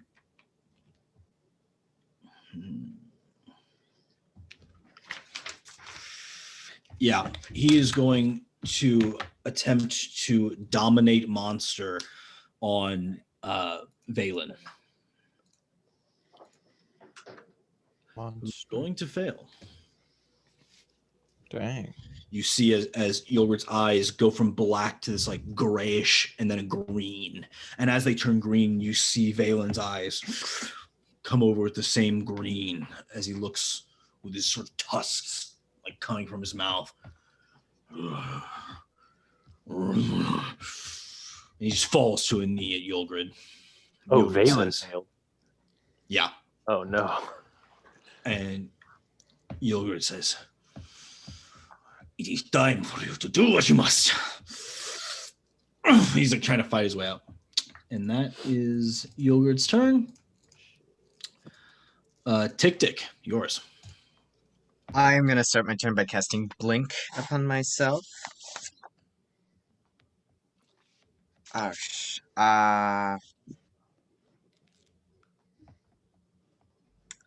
Never mind. I'm not going to cast Blink upon myself. I am going to take my Blink Dagger, and I am going to throw it right at Valen. Mhm. I don't like him. I'm assuming a 14 will not hit. That is correct. Okay. In that case, I'll use sorcery points to cast. What are you casting? What? I'm casting Blink as a bonus action with Oh, sorcery okay. points. Very nice. So that's your bonus action. Would you like to stay where you are on the ship? No, I'll jump. I'll jump off the side. Into the water? Yeah. Okay. You splash down into the water. Yes, I do. Easy enough to do. So that brings us to Sebs. Where's Alec at right now? Oh, he's chilling on the boat getting fucked up. Just like on fire, like ah. Well, I'm not screaming like that. Yeah. I just look ominous as I'm like gripping the rail. But you're I look very quietly to yourself, like ouchie, ouchie, ouchie. Like I look to Brand then, because he's the only other person on the ship, and I say, "You think these guys are some pushovers, or should we go, full force, or what do we think?" Unleash the beast. Well, I intend to help Alec first. There's some big bruisers I'll down help there. him down there. Help the other. I'm gonna use my little repeater thing. The repeater, yeah, it's just called the repeater. That's right. Yeah. And I think first time user, long time viewer. I think I roll 3 times. Yep. All right. So I'm gonna aim them all at Rodrith, who's got. Actually, no, I don't want to because I see what Tick's doing. I'm gonna aim them all at Yulgrid. Okay. Come on, baby. Pull up with the blicky. Natural 20 for the first one. That's the way to be. Way to be. Dice fell off the desk. Oh, that one's kind of rough. 17 for the second one. Did it hit? What?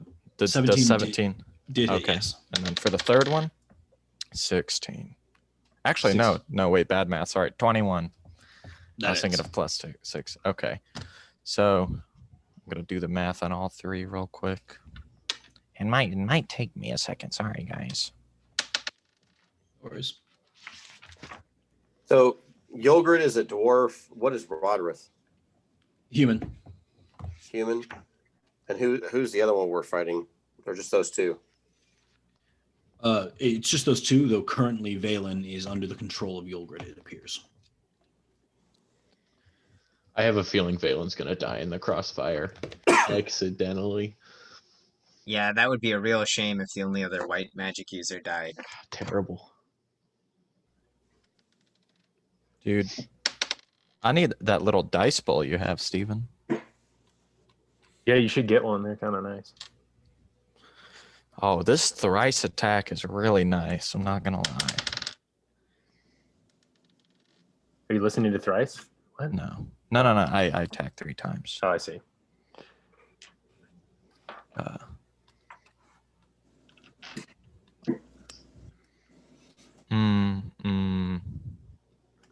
Holy shit. Okay.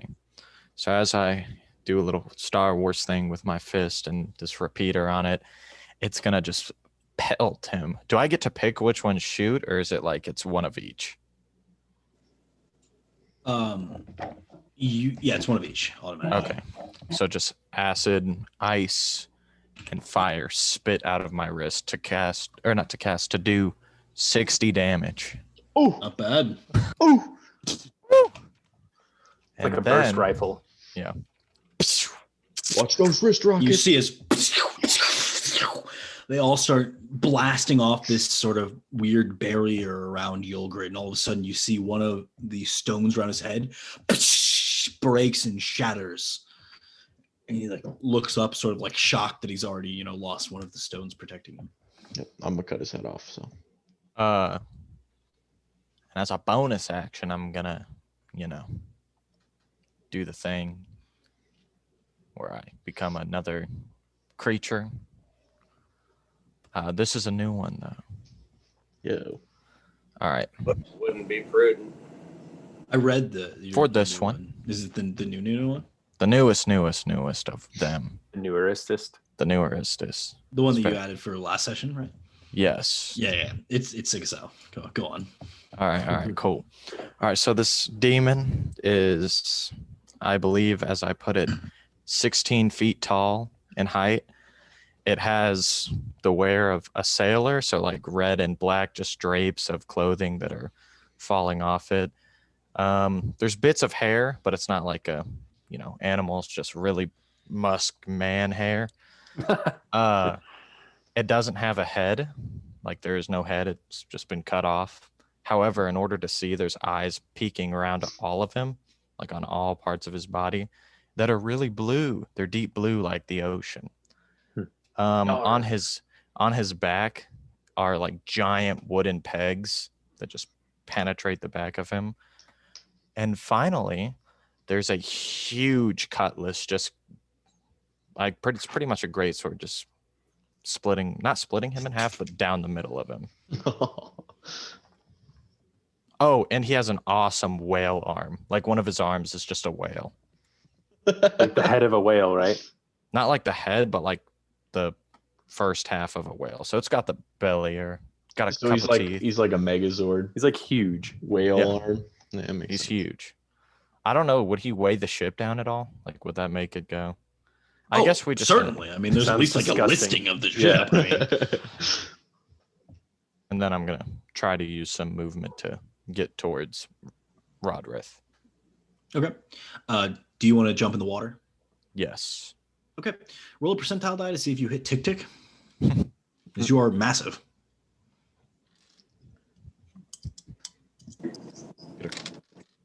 78. All right, you're good. You just tick tick like swims a little to the side, like holy shit, and then you sort of regroup there in the water, feeling good about your new form. So that was Sebney's turn. So it is Valen. He looks up and Yulgrid says, "Aye, my new ally." He sort of like gestures over and he points to the person currently like holding him in the air. And Valen is going to sort of like look from one to another and just lift up a hand. And you start to see this funneling of noxious gas from inside of him. As he opens his jaws, plumes it begin expanding into a cloud kill. God damn. So you see this like 20-foot radius sphere of poisonous yellowish green fog emitting from him.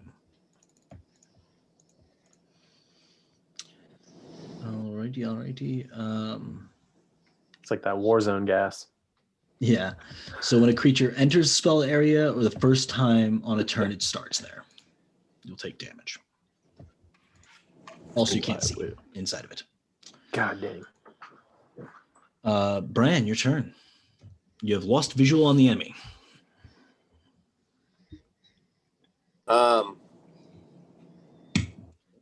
gonna cast Bless on Alec, Tick Tick, and Nugget. Do you have to be able to see them to cast it? Because you cannot currently see Nugget.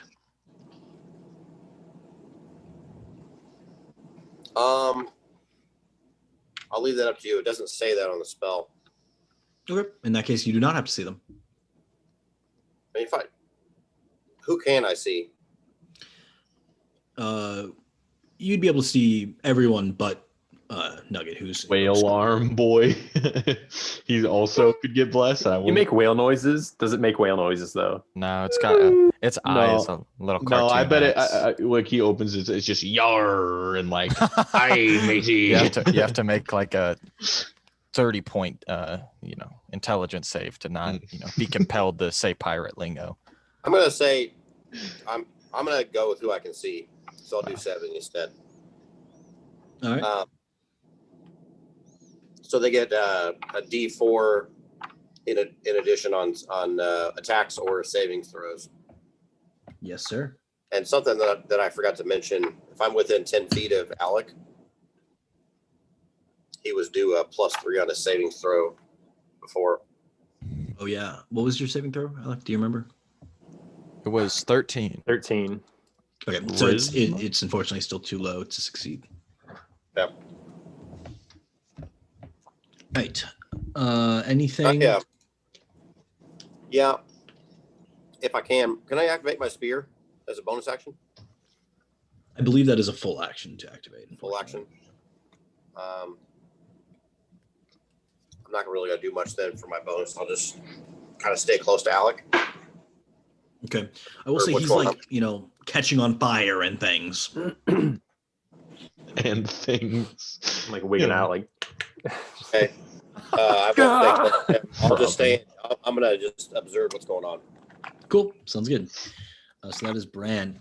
At which point the 6 tabaxi on the ship look like extremely confused, sort of like wandering around, and they immediately go about trying to like put out the fires on their ship as best they can. It's clear they don't know who they're supposed to be following here, who's on the good team. So they just seem, to be doing their own thing, keeping their ship as healthy as possible. What's the opposite of getting swamped on a ship, like where water is flowing inward? What's the other one? I got my boat license. I'm kind of embarrassed to say I don't know. Dehydrated? Bailed? Yeah, what are you talking about? I'll look it up. Continue on. Anyway, as they scramble around, Alec, I need you to roll. How many? I guess do you have 6 level spells available? Is that the highest? I have 7, but I don't have any slots for my 7th level spell. Like I've used it already. So roll a d6 for me. Okay. Hey guys, it's called capsizing. 5. It's when the boat flips on its side. Okay, so you will use a 5th level spell, then roll a whatever you want to select which spell you'll be using. Okay. Okay. I'm casting Dream, I guess. Okay. So what does that do? Damn, I think it requires like quite a bit of time, so I'm not sure. Sorry, hold on. I got you. Hold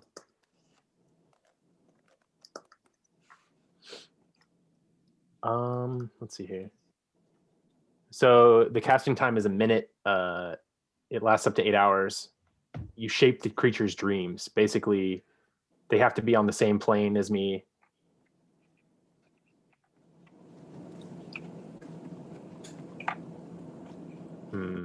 I think they also have to be asleep. Yeah. If the target is awake when you cast the spell, the messenger knows it and can either end the trance and the spell, or wait for the target to fall asleep, at which point the messenger appears in the target's dream.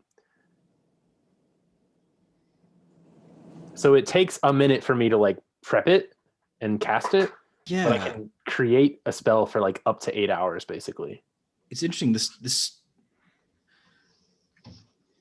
spell doesn't say what happens if the cast time of your spell is longer than 1 round. I'll say that in this case, you lose the spell slot as you like attempt to cast Dream and then immediately move on to something else. Okay. It kind of fizzles before I can even like. Basically, I mean, Yeah. it's not even like you're really like willfully casting it. It's just like, Just kinda like magic like exudes from you as you hear this like crackling sensation behind you as flames erupt in the back of your skull. You're like looking around, freaking out. I feel like I'm like a defective like firework fountain that's just like like spinning. Essentially. Yeah. Go ahead and roll another charisma saving throw to see Okay. if next round you have control of your action. That'll be an 18. Oh, plus Dan's. +3 plus a D4. Oh, plus a D4. 21, 24. That will be enough. Next turn, you have control of your action, though the spell does not end. So this is going to continue being a problem. That was Alex's turn. So that brings back up top with Nugget. You have now entered, or you've started your turn in Cloud Kill. Which means I will. What's up? Con save. Con save. 15. I rolled kind of shitty on that one. That will be a failure. Arg. It is 18 points of poison damage. I'm really bad at very simple math, so I'm gonna open a calculator for this. Hey, don't worry, bruh. I got the TI 30X Pro on me at all times. So yeah, you just begin feeling your eyes burn, and you feel like your skin singeing in the presence of this poisonous gas. I'm fine because now it gives me an excuse to start crying because I get really mad and I start to cry because I'm just so overwhelmed. So Nice. I'll just blame it on it. Speaking of which, this would not be halved, right? You did not have the damage. Nope. Still full 18, like you said. So is my vision obscured then? Yeah. So you, well, the area is heavily obscured. So yeah, I mean, you can see like things directly ahead of you, but it's pretty hard to see. It's like you're in smoke. I'm gonna try to grab Yulgrid out of the arms of Jordal. Okay. I'm gonna I want to grapple him instead. I don't know if I have to rip it out of. I don't know how it'll work. Just roll a typical grapple check against Yulgrid. I mean, he still can fight back even though he is currently grappled. Oh boy, he is not a strong boy. That is, fellas. That is going to be a dirty 30. My God. Grapple check. He rolled a 9, so yeah. I think I grab him. Is that like an instant kill? I'll say with that level of That's strength, a kill. do you want to? I mean, you can grab him and still have Jordal grabbing him, or you can just take him away. It's practically, I should not do this, but again, rage. So I'm gonna just rip him, and I'm gonna mine. In my since I'm so aggressive with it, I'm just gonna take him for myself. And then he takes damage when I grab him because of my spiky bits all over me. It's going to be 8 piercing damage. 8 piercing. So, and then I am going to attack recklessly with the sword as well. I'm gonna try to stab him. I'm attacking recklessly, and I'm as well get advantage on people I'm grappling because I'm a grappler. Right. So that's going to be 28. Oh, shit. Yeah, it's fine. It's fine. Yeah, go ahead. I can go back. No, you're good. You're good. Okay, 28. I thought better of it. So Does that affect the spell on Alec? Yulgrid didn't cast the spell, did he? It was somebody else. Yulgrid did cast a spell. Oh, con save for the 8 and the. That is a good what point. I'm about to deal. I'll roll here. 9 is 15 plus 5 is 20 plus 11 is 31. So halved 16 or 15.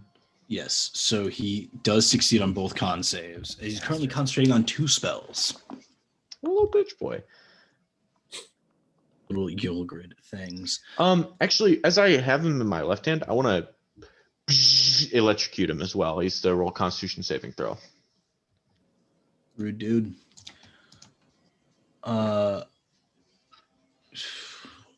14? I assume that's going to be 1 15 less, is the yeah. save. Yes, Great. it is indeed. So he's stunned until the end of my next turn. That is what it is. Ooh, quick question. Am I in direct sunlight? With the obscuring fog, no. Okay. But if it were to go away, would I be? Yes. Okay. So for the first turn, I rolled recklessly, but I still was hitting 20s plus. Yeah. So I would have gotten advantage and disadvantage. So that was my bad. I haven't been a regular kobold in a while. I've been a kobold dragon, so I forgot about sunlight sensitivity. So don't worry about it. anyways, sorry. That is. Oh, I haven't used a bonus action this turn. Action. I don't think. So yeah, and then as I'm just stabbing, I'm actually gonna take him. I'm just gonna. I'm gonna try to headbutt him, and that counts as my my armor. So reckless aggression. 29. Yeah, it hits. 12 piercing damage. So not crazy, but Understood. All right, so that was Nugget's turn, which brings us down to Lord Rodrith, who is now starting his turn within this cloud kill. You can see immediately he's sprinting. I guess not you, but anyone outside the cloud sees Lord Rodrith immediately sprint out of this cloud of noxious gas. And he's going to like look over to all of you and begin sprinting away towards Western Shore.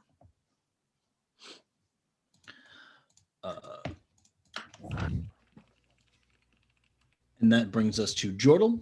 Jordal is going to also start his turn in this cloud kill.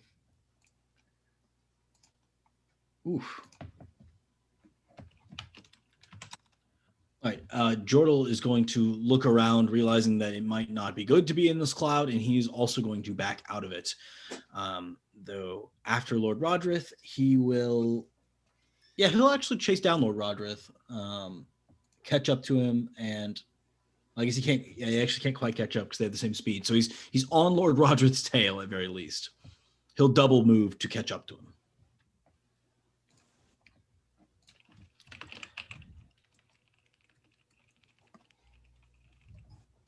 All right. His brother is also starting his turn in here, taking more damage. Jesus. And I'll say that Gloridig here, he doesn't give a shit about taking damage. He is just going to pull out his great axe and he's going to go ahead and wail on the currently stunned and grappled Yulgrid here, taking his advantage, enjoying it, and getting the nice automatic critical strike.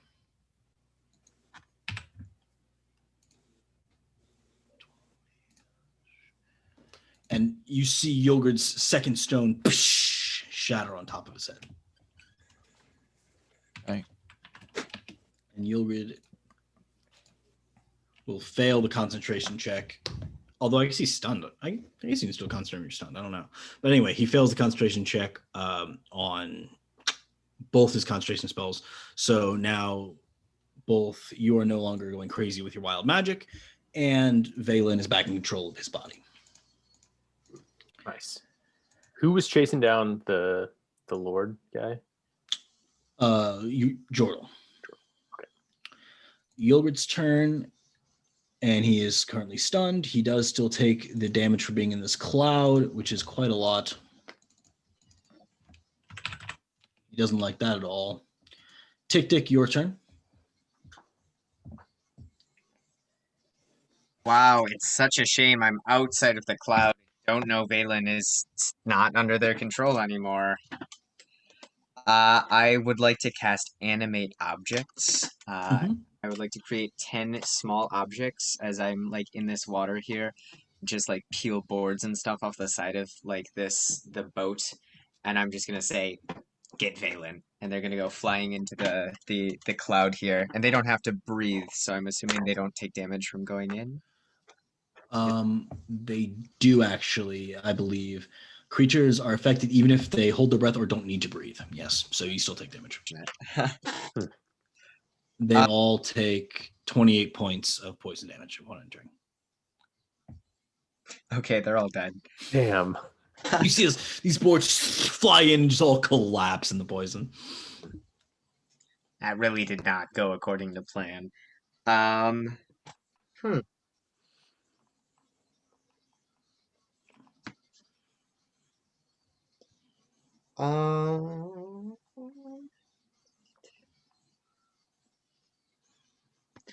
All right, I would like to just I'll throw my blink dagger. Oh no, I can't do that because I already used my action. I guess I'll just move. I'll get up onto land here. Okay. I assume you don't enter the cloud of noxious gas. I don't. I get up on the land, but also as soon as I get up there, the blink sets in for this turn and I disappear. Oh, nice. Very nice. All right, so Tick Tick is gone. 70, your turn. How far is Rodrith from my position? He's probably a good 50 feet away, I'd say. Whoa. Okay, so my movement as this creature is 30, Mhm. and I have this thing that's 20-foot range. Would that work? Yeah. Oh man. Would I have to move around the gas? Yeah, I mean, to get to him, you'd have to run through the gas. Word. I'm gonna do that. Okay. And it's not gonna do anything because I got the parapet proof against poison. Does that make you totally invulnerable to poison damage? So far it has, yeah. Immune. All right. Yep. So you don't take the Badass. 32 points of damage I was about to give you. I remember because we were in the tower of, I can't even remember what it's called. The cool dungeon, and I got ensnared by a net, and That's it was gonna right. kill me. I was gonna And I kill just- you. Yeah. And you were Didn't like, do anything. Whatever. what's the point of this trap? Oh, it's net. Anyway, so I'm gonna run through it and use up all my movement, Mhm. and then as I get to, the end of my dash, I'm going to fall to both of my knees, and my chest is gonna like slowly rip open, and a massive red tentacle is just gonna try to grab him. Ugh. DC, he needs to make a dex save. Oh boy, he rolls a 9. Oh man, that man fails. So just grabs him by the ankle and sucks him into my chest. Mhm. Um, You see Roger trying to grab at the limestone underneath of him, doing whatever he can, just slowly being sucked into this demonic chest cavity. You. and he takes just 10, I don't even know what to call it, damage, but I absorb that 10 health. So it's kind of Yes. low damage, so I can eat it up. He can escape at the end of his turn. He would like to. Yeah, that'd be great. So it is Valen's turn. Valen immediately cancels this cloud kill spell, and then looking around is going to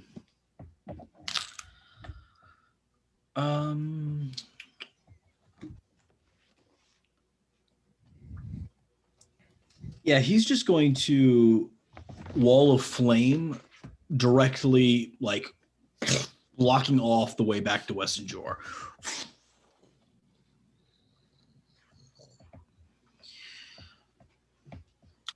And that is Valen's turn. Bran.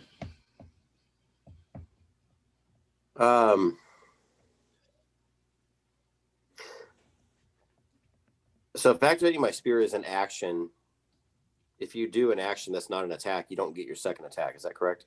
Unfortunately not. Shit.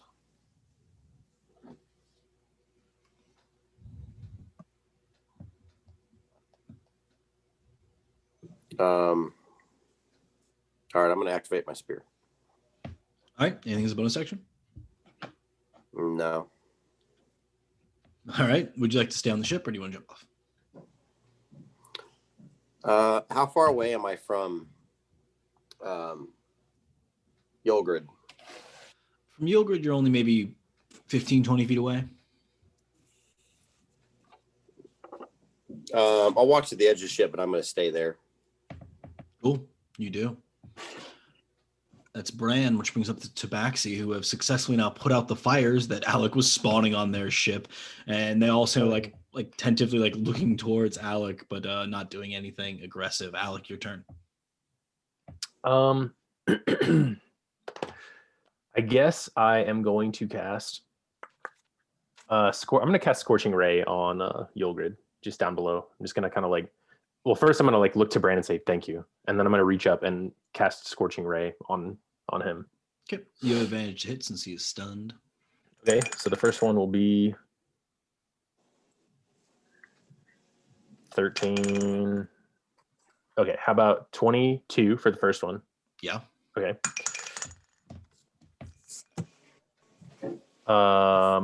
19 for the second one. Yes, also hits. Oh, and much higher for the third. Okay, awesome, great. Man, it's been a minute since I've cast this. I'm sorry. I have like an hour to prep what I'm gonna do on my action, and then I'm not ready. It's really No worries. Okay.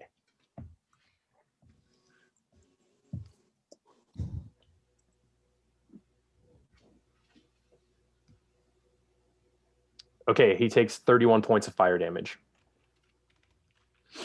as they kind of just like rotate in the sky, these spheres of fire, and they're just gonna just kind of flamethrower him.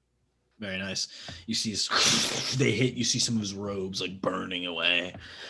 He's definitely seen better days, but so far hasn't taken any damage himself. Just his little. How many of those stones are left? Still 2. Okay. You know what? I'm gonna use my bonus action and cast Disintegrate on him with my book. As start cackling the spell in your hands, you hear in your mind, "So you're not too afraid of me then?" Do you continue with the spell? I'm gonna say like I don't even hear. I mean I hear it, but I just don't even think about it. I'm like so angry. I just want to see Yulgrid die so bad. All right. Yeah. You feel this energy course through you, and all of you around him hear briefly from Alec's mouth, "It's good to know that I'm still appreciated." And Alec, you come back to as you fire off the disintegration ray. Go ahead and roll for that attack with advantage. I think Bran's next turn should walk over to Alec and like hit him with a newspaper like a bad dog. No. Actually, he's got to roll a dex save, right? Well, he's stunned, so he automatically fails dex saves. Okay. Really? It's almost like we had some synergy there. I know I said 1 tentacle, but I have 3, but the other 2 are just 5. And I can't trap 3 things, so I can take hold of 3 things. So he takes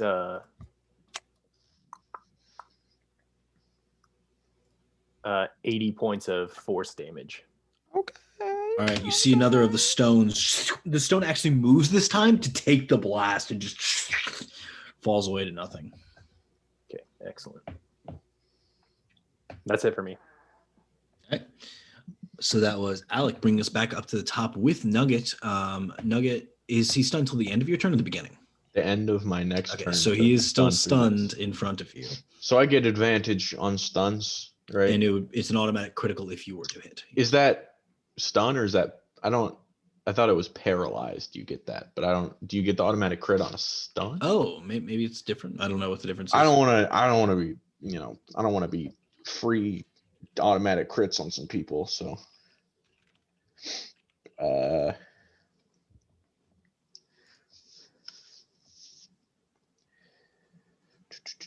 stun. Oh yeah, you're right. Yeah, I just have.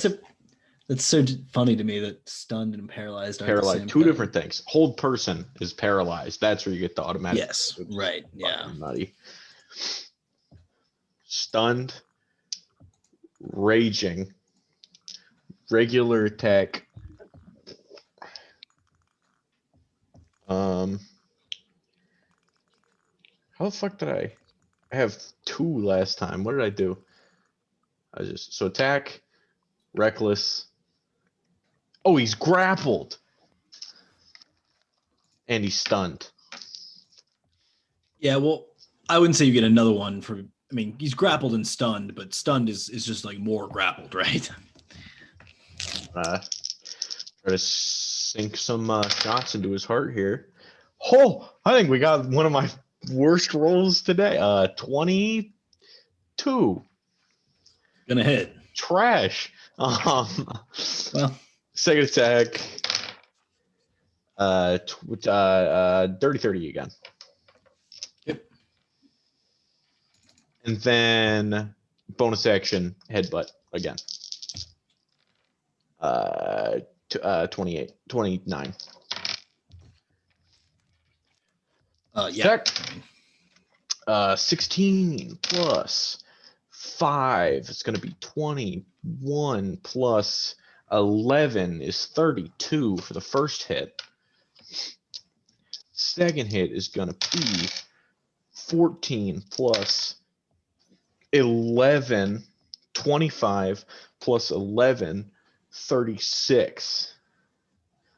And then for the headbutt, 11. 11. Okay, so his final stone shatters, and your headbutt collides with his chest, and that feels good. I'm gonna give my Batman impression. Where is she? Nice. Lord Rodrith is going to, I guess, turn around and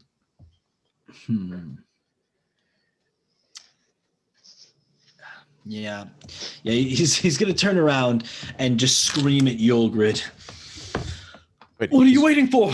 He's gonna do what? Get them! And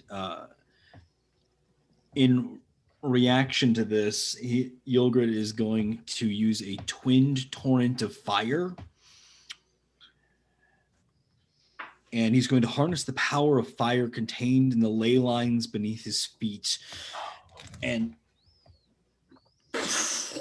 fire 2 cones of fire out away from him. The first of which is going to encompass Nugget right next to him. Is Question. it a deck save? Rogerith is in my stomach. Yeah, I think he'd still scream out, right? Sure. Okay, good. And the second one, so the first one's going to hit Nugget as well as Jordal. The second one is going to just hit 70. These are dexterity saving throws. Perfect. I get advantage because I have danger sense. I can smell his fear. I knew it was cooking. Hey Logan, Yep. Shit. was I muted? I think I was muted. I was gonna ask if I could counterspell it. Oh, I got a natural 20. you can. Can I? attempt to Is it a counterspell. spell? I'm gonna Plus try. It is a spell. All right, we'll try. What do you it. get? 2 for 1 because it's like twinned. Is it the same casting? I got a natural 20. Wow, we bet crazy natural Wait, 20s going Yeah. on. Sorry, Logan. Yeah, I'll say that you're only able to counterspell one of them. Which would you like Okay. to counterspell? Just the first. The first one I would see him doing, basically. Me and Yordle? I would say it's up to you, Alec. I mean, he does them at the same time, so. Oh, okay. Who's he targeting then? You said there was One- one going to Tick and one going to Nugget? No, one's on 70 and one is on Jordal and Nugget. Sorry, Sebney. I'm going to try to protect Jordal. And Thank you. I failed my save real bad. It's okay. That one fizzles. 70, what was your save? Natural 20. Nice. That's pretty good. So with half damage, you will take 40 points of fire damage. Respect for that. Yeah, I would have gotten a Ah, damn. 13, so I really appreciate that. That would have been 80 points of fire damage. Yeah. I feel like Counterspell is such a dick move, but it's like such a valuable thing for me to remember to use if I Well, can. as pull long it as off you later. recall, others can counterspell your counterspell, that's just a logistical nightmare. Yeah. Yeah, this is true. All right, so that was Lord Roger's turn. He's not feeling very great about his situation anymore. He's going to continue running away as best he can. Jordal, Does he escape out of like? He's in my stomach. Does he have to make a charisma or a Strength. check, Tony? Or oh, I thought you said he escapes automatically. I has to make a strength check. oh no, no, Oh, yeah. that is what he said. Like Yeah, he he's can got to escape he's on got his to escape out of my stomach. I sealed him back in there, baby. That's concrete, baby. What's the strength check? 18. He's got to get rebirthed. Okay, Or well, Roger. he cannot continue running away. Very sad for him. Yeah, he's having a bad day. All right. Jordal, having lost his prey here, is going to turn over to Yulgrid and see what he wants to do. Just gonna... He's going to use Cold Shadow. And you see his shadow actually expand from him and stretch out into this cone of dark energy. And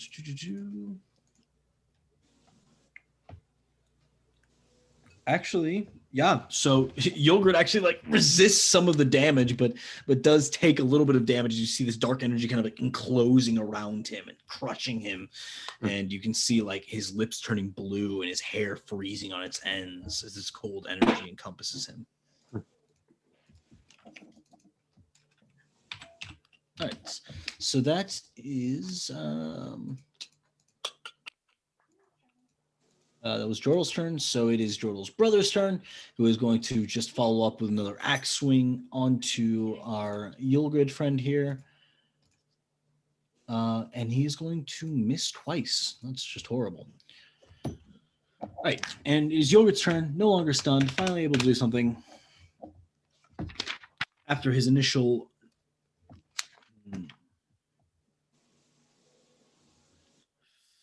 Okay, this time he's going to use a twinned thunderbolt. And he is going to fire...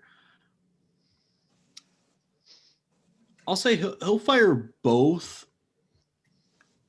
Well, yeah, he's going to fire both at Alec. Do it. 2 deck saves from me, Alec. All right. Do I add any bonuses from Dan? Yes. Yeah. Like the Get bless? a D4, and if you're within 10 feet of me, you get +3. Okay. I basically haven't moved, so. Yeah, you're still within range. Okay. All right. So first one is a 16 plus that includes his 3, and then the D4 is a 4, so a 20, a dirty 20 for the first one. Fails. Oh my god. The second one is a natural 20. Yeah, that's going to succeed. Okay. Man, these orange dice are Alex dice. They roll well for him. The dice my brother got me, horrible dice. So for the first Thunderbolt, you take 72 points of lightning damage. God damn. Okay. The second one is 26 after being halved. Okay. So 98 total, I think. Oh, okay. I fall unconscious. Okay. Very nice. Tick, your turn. Yes. Seeing this happen, I am quite upset, and I will momentarily forget my obsession with killing Valen. I would like to cast Polymorph upon myself as a bonus action, and I'm going to turn into a giant ape, specifically a giant white ape with these patches and puffs of red and blue fur all over me. And then Right. America. I'll say that as you do this, go ahead and roll on the random magical effects table. Since you are so mad. Energy's just crackling around you.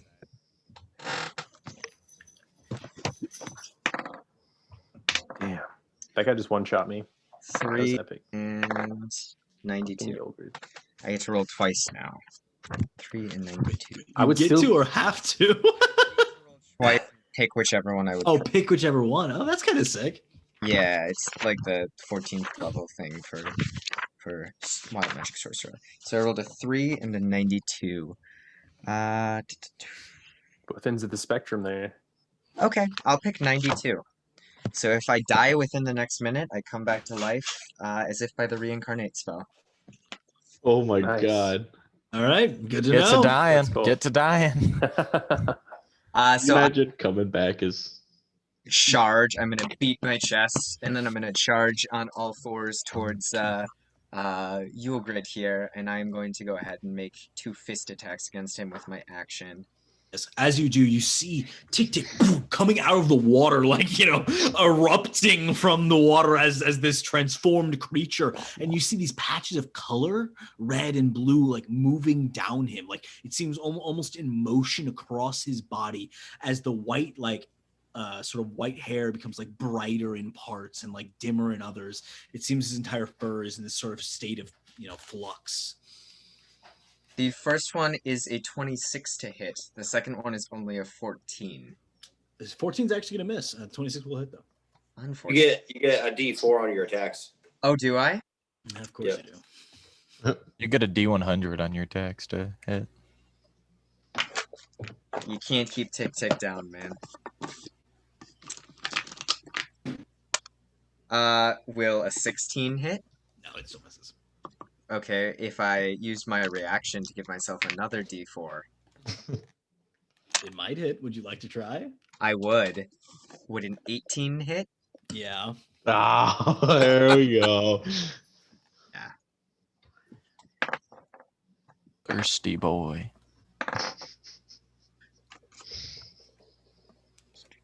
The first one is 29 points of damage. As you see punching forward and you feel like this divine energy guiding your strike, but still you feel like it's not quite right. But then you just sort of bend the space between you two until the punch lands.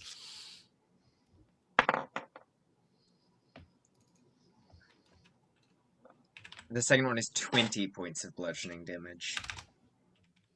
Understood. Yogurt is all of a sudden looking really rough. I'm just gonna roar in his face and let all the spit and stuff fly out. Thanks. I'm grappling him. I'm behind him. I'm like, yes, use your anger. Use your Let anger. the hate flow through you. Hate flow through you. 70 your turn. How far is Yulgrid at the moment? Oh, I gotta do the D10 thing. But how far is Yulgrid? Oh, that's bad. I mean, he's a pretty good ways. You ran quite a ways away from him, so I'd say maybe 20 feet. Okay. Rodrith takes 4 damage while inside of me. Ow. Yeah, not too much. Kind of chewing on him a little bit. Yeah, he bumps into a rib, and he's like, ah, shit. My leg. Me leg, Wow. matey. Arr. I do be my leg. Going to run up to Yulgrid, and with my whale arm, I'm gonna try to make the whale eat him. Uh-huh. D6 deck save. What kind of whale is it? That's a good question. What kind of whale is it? Yeah. I want to know too. I don't know. I have a type in my mind, but I don't know what the Is it like specific a name. blue whale? A humpback? Can't be a blue whale. Those are like gigantic, right? Humpback? I'm looking up all the types of I mean, whales. what whale isn't kind of gigantic? I mean, I Yeah. guess those little. I was imagining orca, but just That's because what I you're thought. even fighting those things. are huge. Yeah. that's Beluga. Beluga whales. Nah, My man. With the Can it be a narwhal? Can it be a narwhal? just give it a little horn on him. So he rolls a 0 on the save. How did He rolled a what? It's like he jumps in the whale's mouth, like into. Okay. 0. So I can do a couple things with my bonus action while he's in the whale arm. So I'm holding on to him. Yeah. Oh. Can I go in the whale arm with him? Up to you. I mean, you can You either, shouldn't. let him go or No, here's the thing.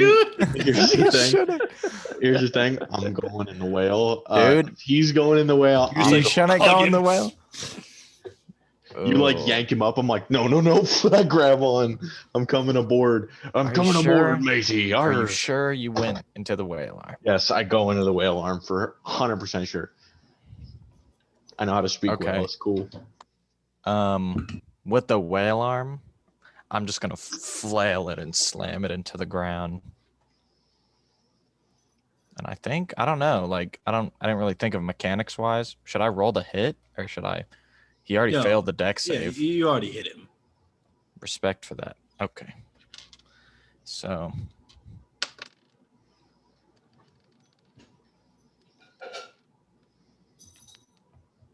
wow, that's pretty shitty. 11 damage. Okay. From a 4d12 roll. And that will be halved for you, Garrett. Sorry, what was that? 11? Yeah. Yep. Damn, So that's complaining. 6. Mm-hmm. So I got a couple boys. I got a couple boys inside of me. You know, I got one in the arm, got one in the belly, got one in the, you know.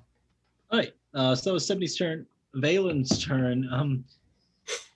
He's running out of people to kill, so he just looks around in this sort of blind fury that is his whited state.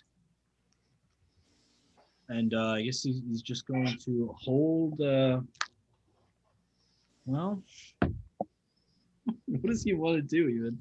Good question, guy. I don't know what I'd do if I were you. He's going to wait. He's not going to hold an action. He doesn't want to blow his spells light. He's just going to wait. He seems content with the overall situation. So that was Valen. Brandon, it's now your turn. So, when Vecna piped up, I turned and looked at him, and then I turned back to look at Yulgrid, and then I saw the lightning or the thunder or whatever it was. Yes. And I'm gonna second guess what I plan on doing because I've got my arm cocked back with my spear, and I'm going to kind of look back at Alec fall down, and then I'm just gonna throw my spear at Yulgrid. He is within the whale's stomach. Would you like to try and penetrate? Oh shit! You guys gotta fuck my shit up. Sorry. So I'm gonna hold my spear, look at Alec, and then I'll put the spear down, and I'm gonna go over to Alec and do lay on hands with 40 hit points. As you move over to him, you see his skin is flaking off. You can already see bone peering through the skull-like apparition that is Vecna underneath. Oh dear. I'm gonna gently lay on hands. Okay. How much healing would you like to do? 40. Okay. Alec, you fail a death save as you are undead. It has the opposite effect, right? Because it's okay. Well, that was not good. Is this something I should have known? No. This is something that when you fuck with Vecna has some adverse effects. Okay, so what do I see when I do this and I'm expecting some healing? You reach down and you see his corpse literally recoil from you. And you're just what's going on? You grab him.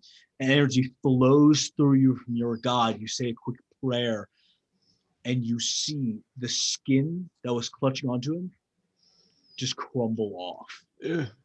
The skull cocking up towards you. And you hear the voice of Vecna say, "Get off of me." I'm gonna recoil at this moment, trying to figure out. I'm very torn as to what I want to do right this moment. Anything is a bonus action.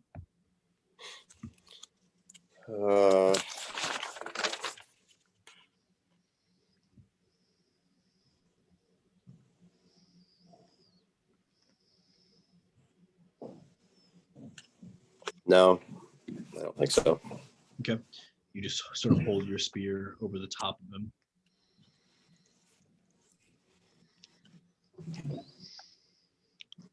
I'll say that as you're having this moment of contact with this deity or this quasi-deity, whatever it may be, you hear a voice inside your head say, Brad, it's not often I'm able to contact you like this.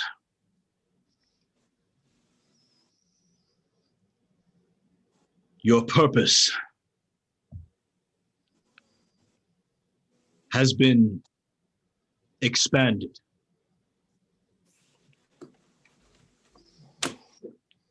I'm sure that you've seen that you and I have made some enemies on high.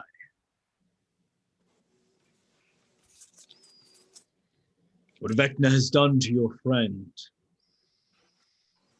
is not as superficial as it may seem.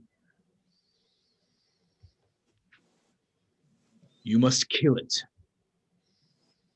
Remove its presence from him. You must show your light once again and prove your and I's worth among the Pantheon. Do what must be done. Do you understand? I'm going to drop down to a knee and look up.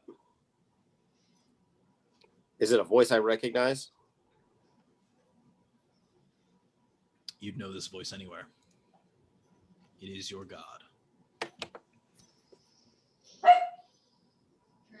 I put my head down and bow, and I nod. And you hear, fear not what is to be of him after the destruction of this vile entity.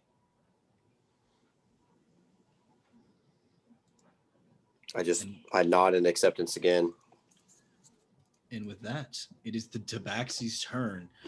And they are just freaking out. They all are running around, screaming, trying to figure out what the hell's going on. A few of them have leapt off the side of the ship for no reason. I mean, they're just a complete disaster. Alec, death save for me. A natural 20. Ooh.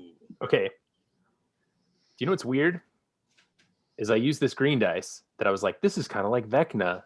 And I rolled a 20 while I'm in Vecna form. Every time I roll this with Alec, I never roll above 10. That's weird. Okay, so I rolled a 20. You feel yourself immediately recoil to your body, but it's that sunken feeling that you've had once before, where Vecna had control of you. But it's different. You feel yourself prying away, almost like you're being peeled off. You're laying there on the ship still, heavily wounded, still feeling the singeing of the damage upon you. But now you see, extending from you, what looks initially like some sort of apparition, a ghost, but slowly gains physical form. This sort of ectoplasm-like congealing until eventually hardening into bone. Hold on, say that again. I lagged for a minute. Ectoplasm. So, like congealing and eventually hardening into bone. You see this wicked black cloak seeming to appear from nothing to enshroud the creature. Its head turning 180 degrees without its body shifting, looking down upon you. And it says, "Thank you, Alec. That will be all." As its head clicks back into place, you see some sort of halted reincarnation of the Lich Vecna before you. Kill it? I'm gonna Thank you. like. Come Can I again. speak or anything? Or like, Yeah, sure. What would you like to say? I guess as this is all happening, I'm just gonna like kind of like turn to Brand and say, "Kill it! You have to kill it." That's what I'll say. Vecna, seeming annoyed by this, looks over his shoulder and is just going to shoot a ray of frost at you. Roll a Constitution saving throw. At me or at Brand? You. Okay.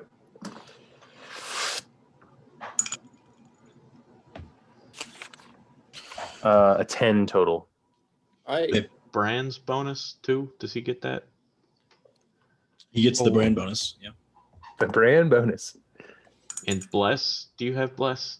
Do I get blessed still? Okay, so that'd be a 16. That'll make it 16 instead. I have a question.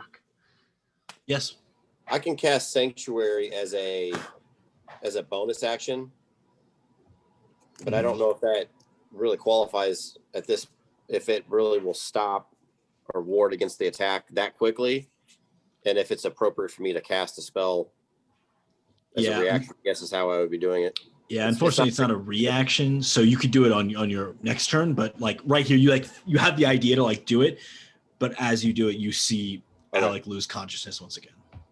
Right on. Okay, do I have... Okay, so wait. Does that restart my saving throws, or am I like... Yes, okay. it restarts. It restart. Okay, back to square one. Okay. I guess I was lucky I was able to speak since I was like unconscious. I don't know. Yeah, anyways. Yeah, you woke up from it. Anyway, Yeah. And Vecna takes a couple of steps over to Alec's body, grabs the tome of stilled tongues. Ah, shit. And just you see as his sort of bony skull, his teeth crack into a smile. Nugget, your turn. I'm in a whale. Let's party. Yeah, I know where you are. I'm gonna once again. Has he hit me at all this fight, or has it all just been like spell stuff? Oh, I don't think he's like I don't think hit he's you. like hit me. I don't think he'll be hitting you anytime soon. That's fair. No. So, am I within 5 feet of an ally? Not in a way that's appreciably useful to you. Okay, I figured maybe, but so grapple and reckless. I'm gonna go to throw down town with this guy. I'm gonna keep stabbing him. As you do, as you like reach back to stab, he says, "Laddie, I hope you haven't forgotten that you still owe me that favor." What favor? You know the favor I speak. Are you still talking about the axe? I brought you from nothing. I introduced you to this group. Yeah, but you also threatened my mom. Stab, stab, stab.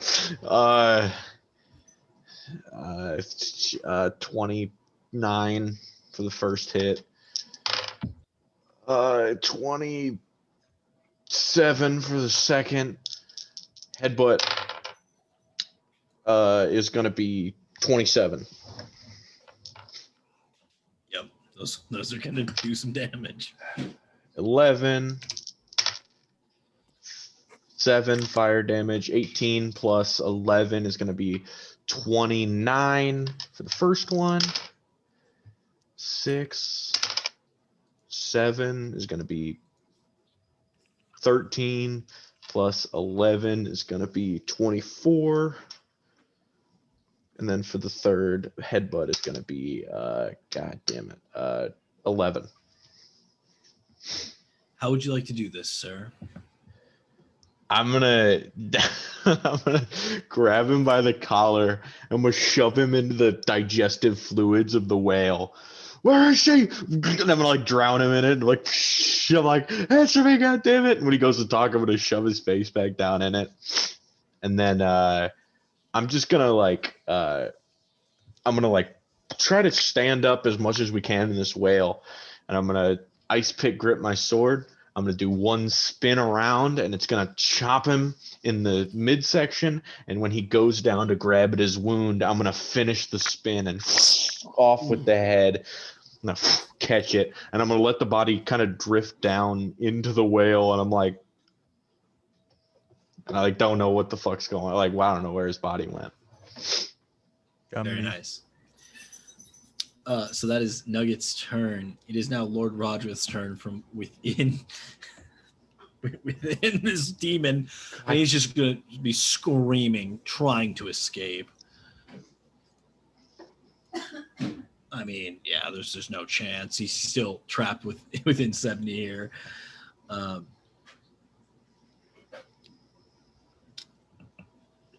Jordal is extremely confused with this new addition of this new adversary in Vecna. He looks around confused. Same with his brother. Tick, what would you like to do? I cannot get to Lord Rodrith at all. No. He's very much within 70, so. Yeah, me. Unfortunate. I will blink back into existence and look around in sort of confusion as I now see what's his name is dead. Sorry, I can't think right now. I guess I'm gonna take a look up and see Vecna up there, and I'm just gonna run on all fours, and I've got a 40-foot climb speed. Can I get to the top of the boat and try? Oh yeah, I mean easily. I'm just. All right, I will make 2 attacks on him then. Neither one of those is gonna hit. So. And you get a D4 on each attack. I don't think it's gonna matter. Oh, okay. I'll roll it. 19. Yeah. That was. Are you attacking Vecna? Yeah. Vecna, like you lunge your 2 fists at him, and Vecna doesn't even look like he moves. He just somehow dodged it faster than your eyes can follow. Shit. Okay. Oh. And then I don't disappear, so. Vecna just kind of like cocks his head to the side. Alrighty, so that is Tick, 70, your turn. I'm gonna use my digestive tract to eat that fella again, just a little bit, just to get a little nibble again. That's a little better. Wow, 15. 15 damage. Yeah. Okay, how do you want to do this? Really? Oh, dude, I was gonna do something way different. That changes it entirely. I'm not really sure. I guess I can absorb him. Like he's me now. Just kind of eat him. You just kind of forget he's there as he's absorbed into your body. Also, Yulgrid, my decapitated stump is just belches. Yulgrid went down the whale arm as well, so I don't know what. Like, did you digest both of them? Oh yeah, they're just. Where does the whale lead to? I guess. You're very satisfied, very full. It's great feeling. Wow, that really changes a lot. I was gonna spit him out. I'm not gonna lie. He would have loved that. But then I would have put him in the whale arm. So. They would not have loved that. So I'm gonna spit Nugget out in the body. Actually, no, I'm gonna eat the body, and I'm gonna spit Nugget out though. Okay, thank you. Yeah. You see, like the contractile muscles, like forcing the body deeper within it as it spits you out, Nugget. It is a horrifying experience. I mean, just the worst thing you can imagine. Gross. I'm just covered in like liquids. All of the eyes that are like darting around just all look at you. Okay. Yum. I would. How far is Vecna? Because can I see the deck of? I guess not see, but am I on the same level as the deck of the ship? Like, could I? No, it's quite a bit higher than you currently. I mean, you can see what's going on. And how far are they? It's probably a good 25 feet away from you. Including a vertical climb, what would I have to do to get up there? Or at least like just grab Vecna? I mean, it's about a 20-foot vertical climb. I mean, you could jump to the ship and then 20-foot vertical climb to get there. Can I literally just grab him like a puppet, like a little toy? You're like bring 18 feet tall, right? From where Yeah. you are right now, Yeah, that's true. Yeah, far away. if you If jumped, I moved, maybe. okay. So I'm gonna move up as far as I can, and I would like to, jump as you mentioned, and then try to grab him and put him on the ground, on like the sand. Okay. So this is it a deck save for me? I'm not really sure how this whole process will go down. Okay. I assume this Let's will go be for- different than like any attack or anything, because it's like Yeah. just moving him. Well, let's just go grapple check then. Sure. Strength to strength. I like that number.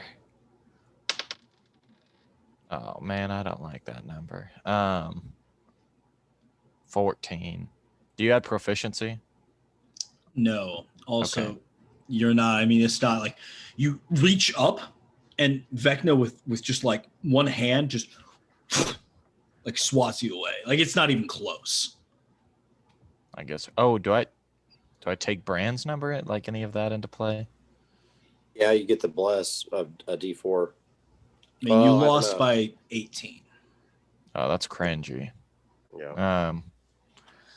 Okay. Wait, you get a D20 on the bless. Really? No, Okay. I guess that's cheating. I guess I'll board the ship. Actually, can I? Did I run out of movement? I'll say that you can climb up on top of the ship as well. Okay. What did this grapple take in action? Yeah. Well, I mean, attack. If you have multi-attack, it'd be just one of your attacks. It's kind of in the gray area. Okay.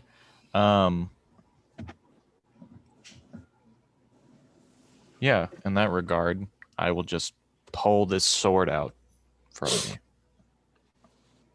All right.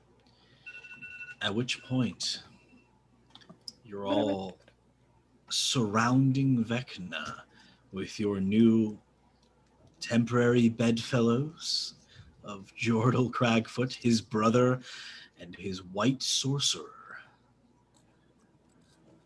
And that is what we're going to have to pick up next time.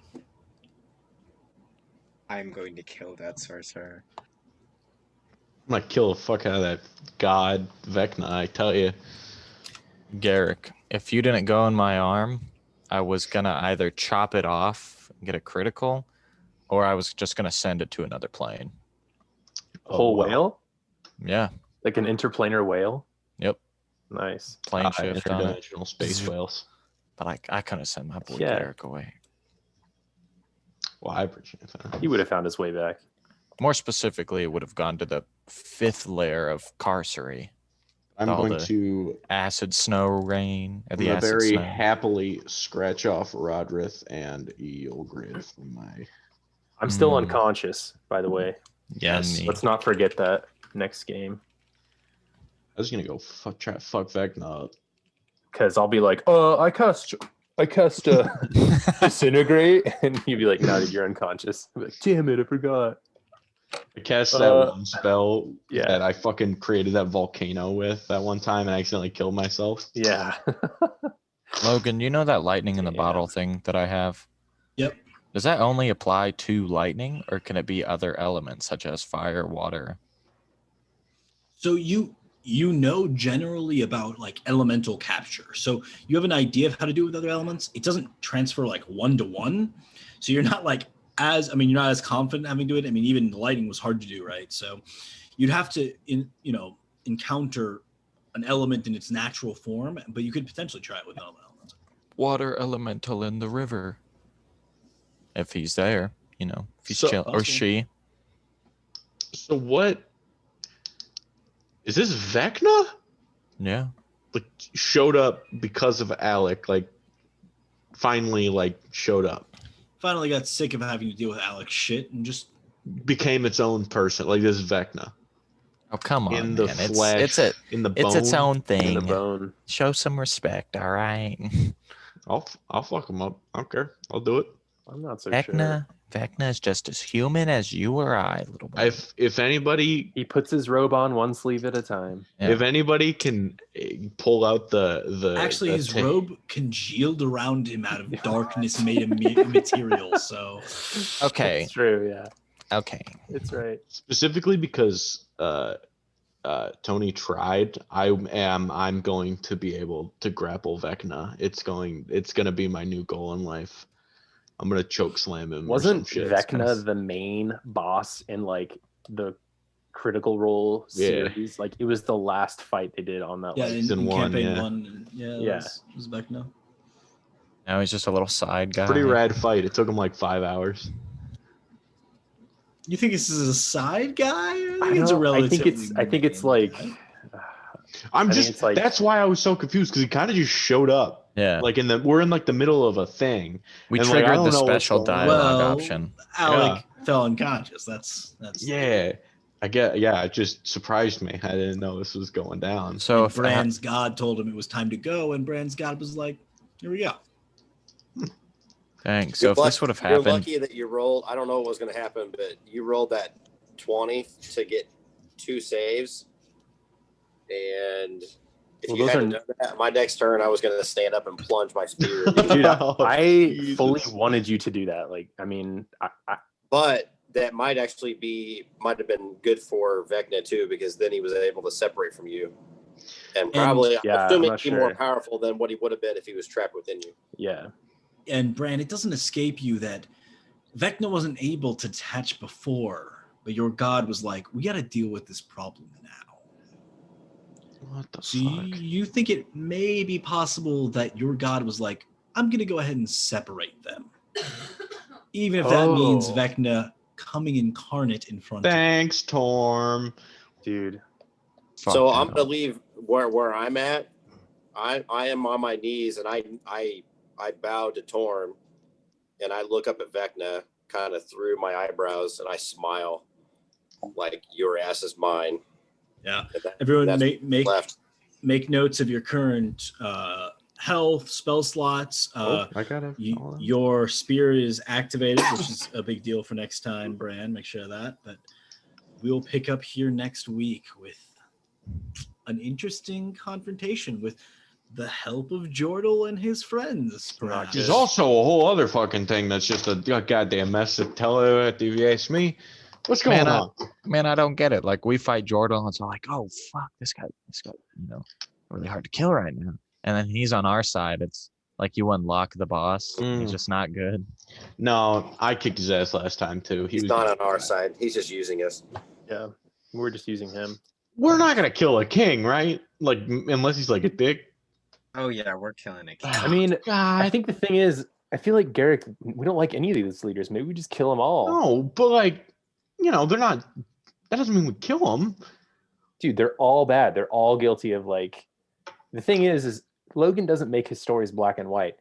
Everyone's evil. Exactly. So we kill I don't know everyone. if everyone's objectively evil. I know. I'm just saying, like Because- nobody's hands are clean. You know what I mean? Everyone's hands Nugget, are dirty. every to some extent. every single decision he's ever made, every side he's ever gone with is like, who will I be will I be a hero to these people? If I am a hero to more people than I am a villain, then I am succeeding. But Yes. both of these routes are probably I'm villainizing myself for somebody.